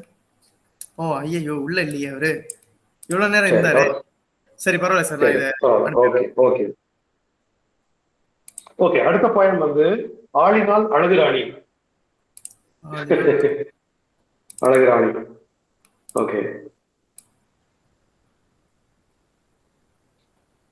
நல்லா இருக்கு. என் அருமை கைபேசியை நீ மட்டும் வந்து இருந்திருந்தால் நான் பல நண்பர்களை உறவுகளை இழந்திருக்க மாட்டேன். ஆனால் நீ இருப்பதனால் எங்கள் நண்பர்களும் உறவுகளும் காணாமல் போயிருக்கிறார்கள். இது வரைக்கும் சிம்பிளா இருக்கு, ஒரு கட்டுரை தன்மையில இருக்கு. ஆனா அதுக்கு அடுத்தடுத்து சில விஷயங்கள் வந்து உண்மையா நெருக்கி போகுது. அதாவது உன்னால் செல்ஃபி எடுத்து முகமாகும் கைகள் எத்தனையோ, அதாவது புகைப்படம் எடுத்து ஆயில் போயிருன்னு சொன்ன இடத்துல இன்னைக்கு நம்ம எவ்வளவு செல்ஃபிஸ் எடுக்கிறோங்கிறதோ, ஒரு பண்டிகை காலத்துல வாழ்க்கை அட்டைக்கு வெயிட் பண்ணிட்டு இருந்த நாம ஃபார்வர்ட் மெசேஜ் அனுப்பிட்டு இருக்கோம். ஸோ நிறைய இதுல என்ன ஒரு சின்ன விஷயம் பிடிச்சிருந்ததுன்னா, ஸ்கிரீன் லாக்கில் கடவுளை வைத்து கும்பிடுவதால் கையளவு கோவில் ஆகிறாய் அப்படின்னு ஒரு வரி இருந்தது. அது ரொம்ப நல்லா இருந்தது. அந்த பொருள், அந்த பார்வை நல்லா இருந்தது. ஒரு ஸ்கிரீன்ல வந்து கடவுள் இருக்கும்போது அந்த மொபைல் ஒரு கோயில் மாதிரி ஆயிடுது. ஸோ ஒரு மொபைல் என்னவெல்லாம் இருக்குன்னு பார்த்தா அது எல்லாமே இருக்கு. ஸோ ஒரு கோயில் மாதிரி கூட இருக்குங்கிறது அந்த சென்ஸ் ரொம்ப நல்லா இருந்தது. ஜவஹர் ஜானகி போல என்னை அளவித்தவளும் நீ, வடிகளில் கூட சிரிக்க வைத்தவளும் நீ, ஏன் என்னை நவரசங்களிலும் கண்ட ஒரே கண்ணாடி நீ அப்படின்னு கண்ணாடியாவும் பயன்படுத்துறது இருக்குல்ல, அதுவும் ஒரு புது உண்மை. ஏன்னா முன்னாடிலாம் தலை செய்வதற்கு, முகத்தை சரி பார்க்கறதுக்கு கண்ணாடி தேடி ஓடி போவாங்க. இப்ப செல்ஃபி கேமரா ஆன் பண்ணி தான் பொட்டு வைக்கிறாங்க, பவுடர் போடுறாங்க எல்லாருமே. ஸோ அந்த மாதிரி ஒரு ரியல் லைஃப் எக்ஸ்பீரியன்சஸ், ரியல் லைஃபோடைய கரண்ட் லைஃப் இதுக்குள்ள இருக்கு. ஸோ நான் மறந்து போன எனது ரகசியம் கூட தெரிந்த ஒரே உளவாளி தான். நான் ஏற்கனவே சொன்ன மாதிரி இந்த மாதிரியான சில உண்மைகளுக்கு நெருக்கமான வரிகள் இருக்கிறதுனால இந்த போயட்ரி நான் பிடிச்சிருக்குன்னு சொல்றேன். பட் இது இன்னும் மாடர்னைஸ் ஆகணும், எடிட் பண்ணப்படணும் போயட்ரியா. அண்ட் ஆனா முயற்சி நல்லா போயிடுச்சு என்னை பொறுத்த வரைக்கும். பாராட்டு. இதான் கேள்வி இருந்தா கேட்கலாம். ஓகே, சாமிநாதன் ஐயா வாங்க. ரெண்டு விஷயம். ஆக்சுவலா எழுதும் போது என்ன எழுதுறதுன்னே தோன்றது இல்லை. ஆனா உங்கள்கிட்ட பேசும்பொழுது அவ்வளவு தலைப்புகள், அதுவும் இல்லாம உங்களுடைய விளக்கம் வந்து உள்ளத்துல இருந்து வருது. அப்படியே எப்படி சொல்றதுன்னே தெரியல. அது வந்து ஒரு ஆசிரியர் கூட சில விஷயத்த மறைக்கணும்னு நினைப்பாங்க. இவ்வளவு இந்த விஷயத்தை வந்து உங்களுக்கு சொன்னா புரியாது அப்படின்னு சொல்லி நான் ஒரு ஆசிரியராக இருந்தாலும் சொல்றேன். சில விஷயங்களை சொல்ல மாட்டாங்க. ஆனா நீங்க வந்து உங்களால முடிஞ்ச வரைக்கும் எல்லாத்தையுமே கொடுத்துறீங்க எங்களுக்கு. அந்த விஷயம் எனக்கு ரொம்ப பிடிச்சிருந்துச்சு. ரொம்ப பிடிக்குது. ஏன்னா எங்க அப்பா ஒரு வாத்தியார், தமிழ் வாத்தியார் தான், புலவர் தான். அவர்கிட்ட போய் கேட்டா கூட 4 வார்த்தை 5 வார்த்தை மேல சொல்ல மாட்டாங்க. ஏன்னா நீங்க ஆத்மார்த்தமா அந்த விஷயத்தை எங்களுக்கு சொல்றீங்க பாத்தீங்களா. அதுக்கப்புறம் உங்கள்கிட்ட பேசும்போது அவ்வளவு தலைப்புகள் எனக்கு கிடைக்குது. அவ்வளவு விஷயங்கள் எழுதலாம். இப்படி எழுதலாமா அப்படி எழுதலாமா அவ்வளவு விஷயங்கள் வருது. ஆனா நானா போய் உட்காரும் போது என்ன எழுதுறதுன்னே தெரியல. அது ரொம்ப சிறப்பு. இன்னொன்னு வந்து அந்த மாமன்னன் படம் பார்த்தேன். அதுல நீங்க வந்து தோன்ற ஒரு சில நிமிடங்கள் வந்து எனக்கு கொஞ்சம் எக்ஸைட்மெண்ட் ஆயிட்டேன். சரி, உங்களுடைய வந்து சொல்றது தொடர வாழ்த்துக்கள். நன்றி நன்றி ஐயா. நன்றி நன்றி நன்றி. ஓகே, அடுத்தது சார். ஆம் என்று அப்படின்னு ஒரு கவிதை. ஆம் என்று 5. ஓகே. ஆமா. ஆம் என்று 5, இல்லை என்று 50, இருக்கும் சட்டங்களில் இன்னும் இருக்க வேண்டும். அதான் ஏன்னா இந்த கவிதை வந்து ஏதோ முக்கியமான விஷயம் சொல்ல வருது. பட் இன்னும் கொஞ்சம் கிளாரிட்டி இல்லைன்னு எனக்கு தோணுச்சு. இன்னும் கொஞ்சம் கிளாரிட்டியா இருந்திருக்கலாம், விஷயத்தை நேரடியா பேசிருக்கலாம்னு எனக்கு தோணுச்சு. நிறைநூல் நான் தெரிந்தவன் மயிரலையில் நுண்ணறிவில் நகம் கடித்து பார்த்தவர்களின் பட்டியலில் சிலாகித்துக் கொண்டார். அதாவது இந்த கவிதை எழுதுனவங்களுக்கு இப்ப சில வரி இருக்கு இல்லையா, தீச்சுட்ட காகிதத்தின் பொத்தல்களாய் அப்படிங்கிற வரி. இப்படி சில சென்ஸ் இருக்கு இந்த போயம்ல. சோ இந்த போயம் எழுதினவங்க முக்கியமான ஒரு எக்ஸ்பீரியன்ஸ் அவங்க கிட்ட இருக்கு, அது சொல்ல நினைக்கிறாங்க. ஆனா சொல்லும் போது அதனுடைய மொழி, சொல்லும் விதம் அப்டிராக்டா மாறி இருக்கிறதுனால இன்னும் அந்த போயட்ரி என்ஜாய் பண்ண முடியல. ரொம்ப கிளாரிட்டி இதுதான் அதை வந்து எக்ஸ்பீரியன்ஸ் பண்ண முடியல. ஸோ இன்னொரு எடிட் இந்த போயட்ரி தேவைப்படுது. ஸோ பட் ட்ரை பண்ணதுக்கு மகிழ்ச்சி. பட் இது எடிட் பண்ணுங்கன்னு சொல்லுங்க கண்டிப்பா. Thank you sir. கேள்விகள் இல்லைன்னு ஏற்கனவே சொல்லியிருக்காங்க. யாரு? தனீஸ்வரி சார் பேசக்கூடிய இடத்துல இருக்காங்களான்னு தெரியல. வணக்கம் அண்ணா. ஓகே, இருக்காங்க. வணக்கம் தனீஸ்வரி. கேள்விகள் எதுவும் இல்லை அண்ணா, நன்றி. சரி, தனேஸ்வரிக்கு மட்டும் இல்ல, இதுல பொதுவாகவே நான் சொல்றேன். சிம்பிளாவே சொல்லலாம், ஒரு விஷயத்த வந்து ரொம்ப கஷ்டப்பட வேண்டியதே இல்லை.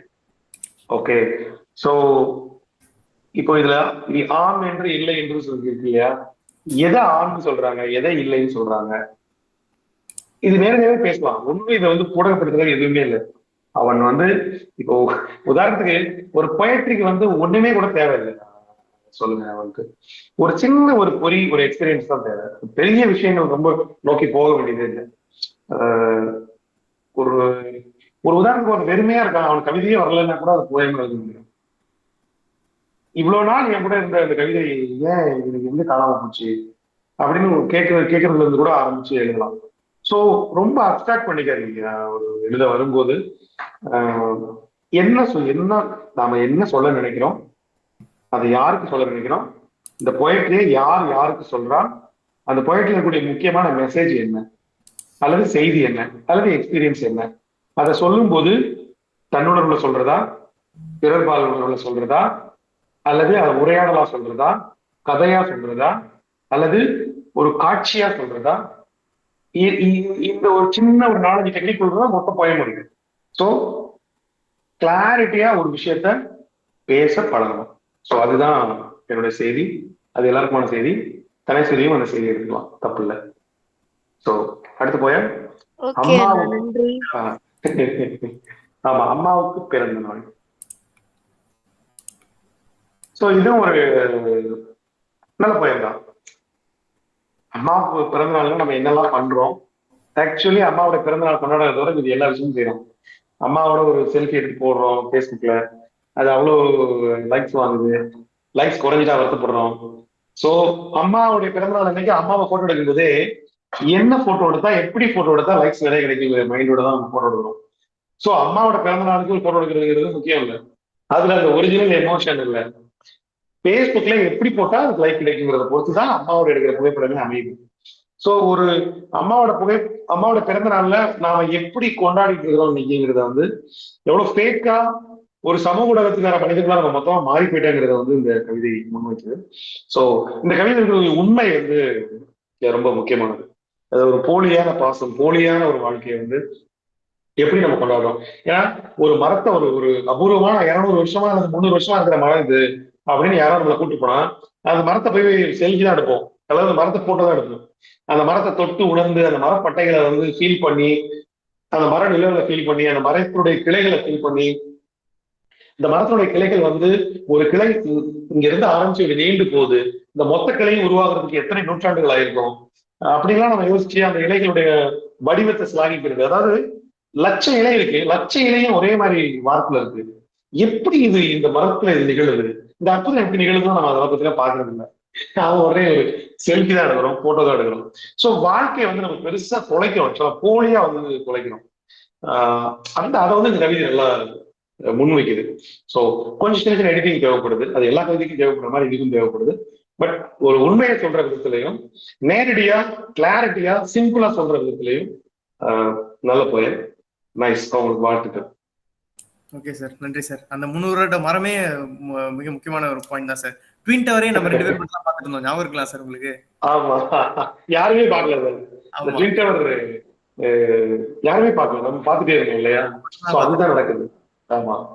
சோ இவ்வளவு நேரம் அனைவரது கவிதையும் கேட்டு பொறுமையாக காத்திருந்த உமாதேவி ஆசிரியை பேசலாம் தாராளமா நீங்க. வணக்கம் ஐயா. வணக்கம். உண்மையாவே ரொம்ப ஆர்வமா காத்துக்கிட்டு இருந்தேன். இல்ல நம்ம கவிதை விடுபட்டுருச்சோ அப்படின்ற ஒரு பயமும் எனக்கு வந்துருச்சு. அப்ப பிரித்தி போன் அடிச்சு கேட்டுக்கொள்ளலாம் அப்படின்ற மாதிரியே தயார் நிலையில இருந்தேன். நன்றி ஐயா. ஏன்னா சென்ற முறை வந்து வள்ளலார் செய்யுள் போல இருந்தது அப்படின்னு விமர்சனம் பெற்ற கவிதை என்னுடையது. அது நம்ம கொஞ்சம் உடைச்சு பார்க்கலாம், முயற்சி பண்ணலாமே அப்படின்னு. 13 வயதுல வந்து கொஞ்சம் எழுதுவேன் அந்த கவிதைகள்லாம். கோபமா இருந்தா, விரக்தியா இருந்தா எதையாவது கிறுக்கி அது கவிதைன்னு சொல்லிக்குவேன். சோ அப்படி ஆரம்பிச்சது. பிறகு இந்த காலகட்டத்துல வந்து சிறுகதையும் குறுங்கதையும் அப்படின்ற மாதிரி நம்மளுடைய பார்வை போயிட்டனால இந்த கவிதைக்கு வந்து முக்கியத்துவம் கொஞ்சம் குறைஞ்சு போச்சு. ஆனா உங்களுடைய தயவால வந்து அது மீண்டுமே உயிர்ப்பித்து எழ ஆரம்பித்து விட்டது அப்படின்னு தான் நாங்க சொல்ல போறோம். எனக்கு 2 கேள்விகள் தான் ஐயா. ஒன்று, இந்த சொல் உடைப்பு. நான் கவிதை எழுதும் பொழுது சில கவிதைகள் வாசிக்கும் பொழுதும் கூட ஒரு வாக்கியத்தை உடைச்சு போட்டு காட்டப்படுற ஒரு கவிதையா சில வேளைகள்ல நான் பாக்குறேன். சோ அது நாம செய்திடக்கூடாது அப்படின்றதுல கொஞ்சம் கவனமா இருக்கவும் ஆசைப்படுறேன். அப்ப அந்த சொல் உடைப்புன்றது ஒரு சிலருடைய கவிதைகளை பார்க்கும் பொழுது ஒவ்வொரு சொல்லா அடுக்கிக்கிட்டு கீழே போகிறதும், சில இடங்கள்ல 2 சொற்கள் 1 சொல் அப்படின்னு வருவதுமா இருக்குது. சோ உண்மையிலேயே இந்த சொல் உடைப்பு செய்யும் பொழுது எதை வந்து நாம கவனிக்க வேண்டும் அப்படின்றது முதல் கேள்வி.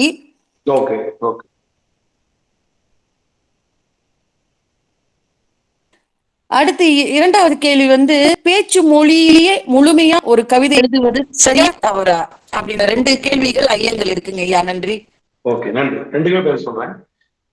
வார்த்தை உடைப்புங்கிறது என்ன பொறுத்த வரைக்கும் ஒரு ஒரு ஷாட் மாதிரி தான். சினிமாவில் வந்து ஒரு ஃப்ரேம் வைக்கிற மாதிரி தான். ஒரு ஃப்ரேம்ங்கிறது ஒரு ஒரு வரி. ஸோ தேடி பிடித்து அப்படிங்கிறது ஒரு ஃப்ரேம். வார்த்தைகள் கோர்த்து ஒரு ஃப்ரேம். வடித்து விட்டேன் கவி ஒன்று. இது இந்த 3லயும் 3 ஷாட் இருக்கு. இப்ப நீங்க ஒரு கேமரா ஆங்கிள் பாத்தீங்கன்னா 3 ஷாட் இருக்கு. நிமிடம் ஒரு முறை பார்த்து கொண்டேன், இது ஒரே வார்த்தை கூட நீங்க மாத்தலாம். நிமிடம் ஒரு முறை, அது முடியல, ஒரு ஷார்ட்டா இல்ல. சோ நிமிடம் ஒரு முறை பார்த்து கொண்டேங்கிறது ஒரு வரியாவே மாத்தலாம். வாழ்த்துக்கள் குவிந்தன, அது தனி வரியாகவும் வரலாம். மனமும் நிறைந்தது, இதுல துண்டு பண்ணியும் வரலாம், ஒவ்வொன்னா வரலாம்.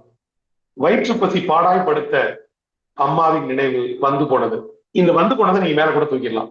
சோ என்ன பொறுத்த வரைக்கும் நீங்க ஒரு வரி என்பது ஒரு ஷார்ட். நீங்க ஒரு படம் எடுக்கிறீங்க அல்லது ஒரு விஷுவல் காட்டுறீங்க. நீங்க வந்து ஒரு கவிதையை வாசிக்கிற ஒருத்தருக்கு ஒரு வரி மூலமா ஒருத்தருக்கு ஒரு விஷுவல் கொடுக்குறீங்க. அந்த விஷுவல் எவ்வளவு இருக்கலாங்கிறது நீங்க தான் முடிவு பண்றீங்க. சோ உங்க கவிதையில இடம்பெறக்கூடிய ஒவ்வொரு வரியும் ஒரு ஷார்ட்னு கற்பனை பண்ணிக்கோங்க, ஒரு ஃப்ரேம், ஒரு கிளிக், ஒரு போட்டோன்னு முடிவு பண்ணிக்கோங்க. சோ அது எவ்வளவு வைக்கணும் வேணாங்கிறத நீங்க உங்களால முடிவு பண்ண முடியும். சோ இது வந்து வார்த்தை வெட்டுவதற்கான முறை பத்தி சொல்றேன். 2வது, இயல்பு வார்த்தைகள்ல பேச்சு மொழியிலேயே கவிதை எழுதலாமா அப்படிங்கிற கேள்வி. அனுபவமும் கற்பனையும் ஹெவியா இருக்கும்போது, ரொம்ப ஸ்ட்ராங்கா இருக்கும்போது பேச்சு மொழியிலே எழுதினாலும் அந்த கவிதை வந்து ரொம்ப நல்லா இருக்கும். சிம்பிளா எல்லாருக்கும் போய் சேரும். பட் கண்டென்ட்டும் இல்ல, பெரிய எக்ஸ்பீரியன்ஸும் இல்ல, பெரிய கற்பனையும் இல்லாத சமயத்துல பேச்சு மொழியில் எழுதும்போது கவிதையும் ரொம்ப டைலூட் ஆயிடும். சோ ஒரு கவிதை என்ன மொழி கேட்குதுங்கிறது வந்து அந்த கவிதையை பொறுத்து, ஒரு எக்ஸ்பீரியன்ஸை பொறுத்து. சோ ஒரு கவிதை எப்பவுமே ஒரு கவிதையினுடைய கருப்பொருள் தான் அந்த அந்த கவிதையினுடைய மொழியவும் அதனுடைய வடிவத்தையும் அதனுடைய தீவிரத்தையும் தீர்மானிக்கிறது தவிர மொழியோ அல்லது வடிவமோ கவிதையை தீர்மானிக்கிறது. சோ நீங்க எடுத்துக்கிற கண்டென்ட்டுக்கு என்ன மொழி தேவைப்படுது. சோ ஒரு அம்மாட்ட பையன் பேசுற மாதிரி நம்ம கவிதை அப்படின்னா அது சிம்பிளா இருக்கலாம். ஒரு காதலை பத்தி ஒரு காதலிட்ட ஒருத்தர் பேசும்போது இன்னும் கொஞ்சம் தீவிரத்தன்மையோட உணர்ச்சி அதிகமான வார்த்தைகளோட அது இருக்கும். பட் கனவுகளை பத்தி ஒருத்தர் பேசும்போது அது இன்னும் தீவிரமாயிடும், இன்னும் மயக்கமாயிடும், அந்த மயக்கம் சேர்ந்து.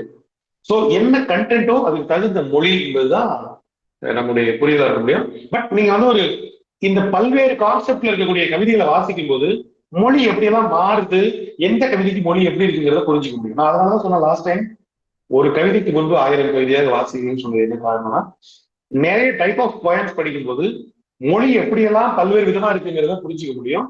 நாம ஒரு கண்டென்ட்டுக்கு என்ன மொழி எடுக்கிறதுங்கிறதையும் நம்மளால ஈஸியா சூஸ் பண்ண முடியும். சோ அதுதான். சோ அது வேற ஏதாவதுனா கேட்கலாம். மிக்க நன்றி சார். கால நேரம் பார்க்காம எல்லா கவிதைகளையும் விமர்சன பார்வை பண்ணதுக்கு. உமாதேவி சார் பேசுங்க சார், மன்னிச்சிடுங்க. ஆழமான விளக்கத்துக்கு ரொம்ப நன்றிங்க ஐயா. குறிப்பா அந்த சொல் பிரிப்பு, சொல் உடைப்புன்றது எனக்கு கொஞ்சம் நல்லாவே இப்ப தெளிவா தெரிகின்றது. மிக்க நன்றி ஐயா. நன்றி நன்றி நன்றி நன்றி. ஓகே, ரொம்ப நன்றி சார். இறுதியாக யாருக்காவது ஏதாவது கேள்விகள் இருந்தா ஒரு கேள்வி 2 கேள்வி அனுமதிக்கலாம். யாராவது கேட்க விரும்புறீங்களா?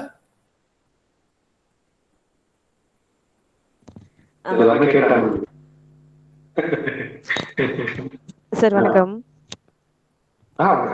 ஓகே சார், முதல்ல நீங்க அந்த கருப்பு தாஜ்மஹால் சொன்னீங்கல்ல, அந்த கருப்பு தாஜ்மஹால் வந்து இடைப்பட்டத்துல இருக்கு அப்படின்னு சொன்னீங்க. அதாவது பலமாவும் இருக்கு, பலவீனமா இருக்கு, எந்த இடத்துல இருக்கு அப்படின்னு சொல்லி.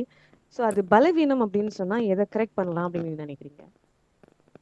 ஓகே, கருப்பு தாஜ்மஹால் தானே வரேன். ஓகே, கருப்பு தாஜ்மஹால் உள்ளதான் வச்சிருக்கேன். நல்ல பயங்கள்லாம் வச்சிருக்கேன் போல்டர்ல. ஓகே, சோ இதுல என்ன நான் எங்க சொல்ல வருதுன்னா, இந்த போயம் சொல்ல வர்றது ஒரு ஆண் ஒரு பெண்ணுடைய பிரைவேசிக்குள்ள தலையிடுறான் அல்லது கண்காணிக்கப்படுறா அவ அப்படிங்கிறது இந்த போயம் சொல்லுது. சோ கருப்பு தாஜ்மஹால் டைட்டில் ஓகே. சாயான் புதிய புகைப்படமா, எப்போது எடுத்தாய், இது வரைக்கும் பிரச்சனை இல்லை. முகநூலில் ஹார்ட் நோட்டிபிகேஷன் வந்த நொடி புலவத்தில் இச்செய்தி ஒலித்தது. ஓகே, இதுவும் பிரச்சனை இல்லை. தாஜ்மஹால் சிற்பிகளின் விரல்கள் வீசப்பட்டது போல நானும் அவ்வாறே உணர்ந்தேங்கிறதுல கிளாரிட்டி இல்லை, எமோஷன் வந்துன்னா போட்டோ எடுத்தது யார், அந்த பெண்ணா எதனால அவங்க அந்த விரல்கள் வெட்டப்பட்டது போல உணர்ந்தாங்கிறது இருக்குல்ல, அதை வந்து இன்னும் கிளாரிட்டியா சொல்லணும். அந்த இடம் வந்து மிஸ் ஆகுது, கொஞ்சம் மிஸ் ஆகுது. யார் அந்த கார்த்தி? அடிக்கடி உன் புகைப்படத்திற்கு கவிதைகளை வைத்து கடலை போடுவது. அந்த கடலை போடுவதுங்கிறது இந்த போயத்தினுடைய டோனை வந்து டக்குன்னு வந்து ஒரு ரொம்ப கமர்ஷியலைஸ் பண்ணுது. யார் வந்து உன்னை வந்து ஒரு விரும்புவது அல்லது வந்து உன் புகைப்படத்தின் மீது இதயத்தை ஒட்டி வைப்பது யார், அல்லது வந்து அது இதயத்தை அனுப்புவது யார், அல்லது ஒரு புகைப்படத்தை மீது இதயத்தை வீசுகிறவன் யார், அப்படி ஏதோ கொஞ்சம் பொயட்டிக்கா தேவைப்படுது இந்த இடத்துல. சோ ஆனா இது வந்து ரொம்ப மோர் கமர்ஷியலா வந்து கடலை போடுறது யாருன்னு கேட்கும்போது அந்த பொயட்ரியோட தன்மை வந்து அந்த சாயான் வந்து ஆரம்பிக்கிற இடம் வந்து மிஸ் ஆகுது. ஸோ ஒரு பொயட்ரி எப்படி ஆரம்பிச்சு டிராவல் பண்ணுதோ இந்த டிராவல் வந்து அது விலகுது. கடலை போடுறதுங்கிற சொல் விளக்கி வைக்குது. ஒரு பொயட்ரி ஆரம்பிக்கிற இடத்துலயே அப்படி அது ஆரம்பிச்சதுன்னா கடலை போடுறதுங்கிற சொல் இங்க பிரச்சனையா இருக்காது.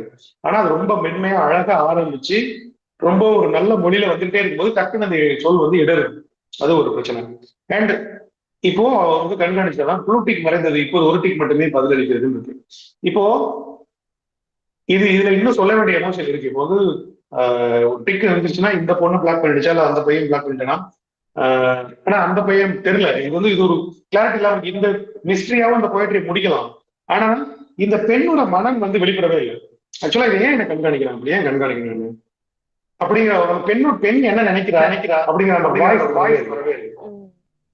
சோ அந்த மிஸ்ஸிங் இருக்கு. அவ்வளவுதான். Okay sir. சார் இப்போ நீங்க சொன்னீங்க அந்த அந்த வரும்போது அந்த ஆரம்பத்துல இருந்த தொடக்கத்துல இருந்த அந்த அழகியல் வந்து ரொம்ப கொலைக்கியலா பேசும்போது அது வந்து இல்லாம போகுது அப்படின்னு.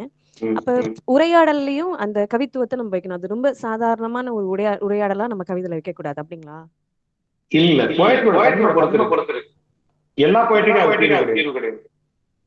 எழுதப்படுகிற ஒவ்வொரு போயட்ரியுமே தனித்தனியான போயட்ரிஸ். ஒவ்வொன்றுக்கும் ஒவ்வொரு விதி, ஒவ்வொன்றுக்கும் ஒவ்வொரு உலகம் இருக்கு. இந்த போயட்ரிக்குள்ள ஒரு ஆணும் பெண்ணும் எப்படி பேசிக்கிறாங்கிறத பொறுத்து இருக்கு. இது வந்து கௌதம் மேனன் வாசுதேவ மேனன் படம் மாதிரி ஆரம்பிக்குது. திடீர்னு பேரரசு படம் மாதிரி இவ்வளவு ஒருத்தர் வந்து பேசினா அது அந்த சீன் கொலாப்ஸ் ஆயிடும். அதுதான் விஷயம். நீங்க எப்படி ஒரு கேரக்டரை எஸ்டாப்ளிஷ் பண்ணி அந்த கேரக்டர் எப்படி பேசிட்டு இருக்குன்னு அப்படி கொண்டு வருவீங்க. கொண்டு வந்துட்டு டக்குன்னு வேற ஒரு டயலாக் உள்ள வரும்போது அது பொருத்தம் இல்லாம போகுது. அதுதான் நான் சொல்ல வரேன். ஸோ அந்த போயட்ரி எப்படி ஸ்டார்ட் ஆகி கன்ஸ்ட்ரக்ட் ஆகுதுங்கிறத பொறுத்து அதுக்குள்ள இதெல்லாம் வரலாமா வேணாமாங்கிறத பொறுத்து நம்ம பார்க்கணும். எல்லா போயட்ரியும் நன்றி நன்றி சார். சரி சார், இது வரைக்கும் நடத்தி கொடுத்ததுக்கு மிக்க நன்றி சார். நன்றி, மகிழ்ச்சி. Okay sir. ஸோ தேர்ந்தெடுக்கப்பட்ட 5 கவிதைகள் அந்த பட்டியல் இப்ப கிடைக்குங்களா சார், இல்ல பிறகு அனுப்புறீங்களா சார்? இல்ல, நான் ஒரு இப்போ 5 1 2 3 4 5 6 7 போயட்ரி நான் வந்து சூஸ் பண்ணிருக்கேன். இந்த ஃபர்ஸ்ட் 5 அப்படின்னா வந்து நீங்க வந்து டிஜிட்டல் முயக்கம், பாவப்பட்ட இயக்கம், மெய்நிகர் வாழ்வு, செங்காந்தல் விரல்கள், இன்ஸ்டாகிராம் காதல், இதை வச்சுக்கலாம் ஃபர்ஸ்ட் 5-ஆ. அண்ட் நான் இதோட சேர்த்துக்க விரும்புற 2 கவிதைகள் தான் வந்து இந்த கருப்பு தாஜ்மஹால், ஆடினால் அழகுராணிங்கிற 2 போயமே வந்து அதோட சேர்த்துக்கலாம்னு நினைக்கிறேன். நான் ஸ்கேலா வச்சுக்கலாம். ஓகே சார், மிக்க நன்றி சார். நடத்தி கொடுத்ததுக்கும் மிக்க நன்றி சார். விமர்சன பார்வையை பகிர்ந்து கொண்டமைக்கு, கருத்து பகிர்வுக்கு, முக்கியமா இந்த மாதிரி தலைப்பை கொடுத்து எங்களுக்குள்ளார ஒரு இப்படிப்பட்ட கவிதைகள் பிறக்க வச்சதுக்கே அந்த தலைப்பு தான் காரணம். ஆக அந்த தலைப்பு கொடுத்தமைக்கும் மிக்க நன்றி சார். ஈடுபணி 2 உங்கள் அனைவரையும் மீண்டும் சந்திக்கும் வரை உங்களிடமிருந்து விடைபெறுகிறோம். நன்றி, வணக்கம். ஒரே நேரத்தில் போயிட்டு வரேன்.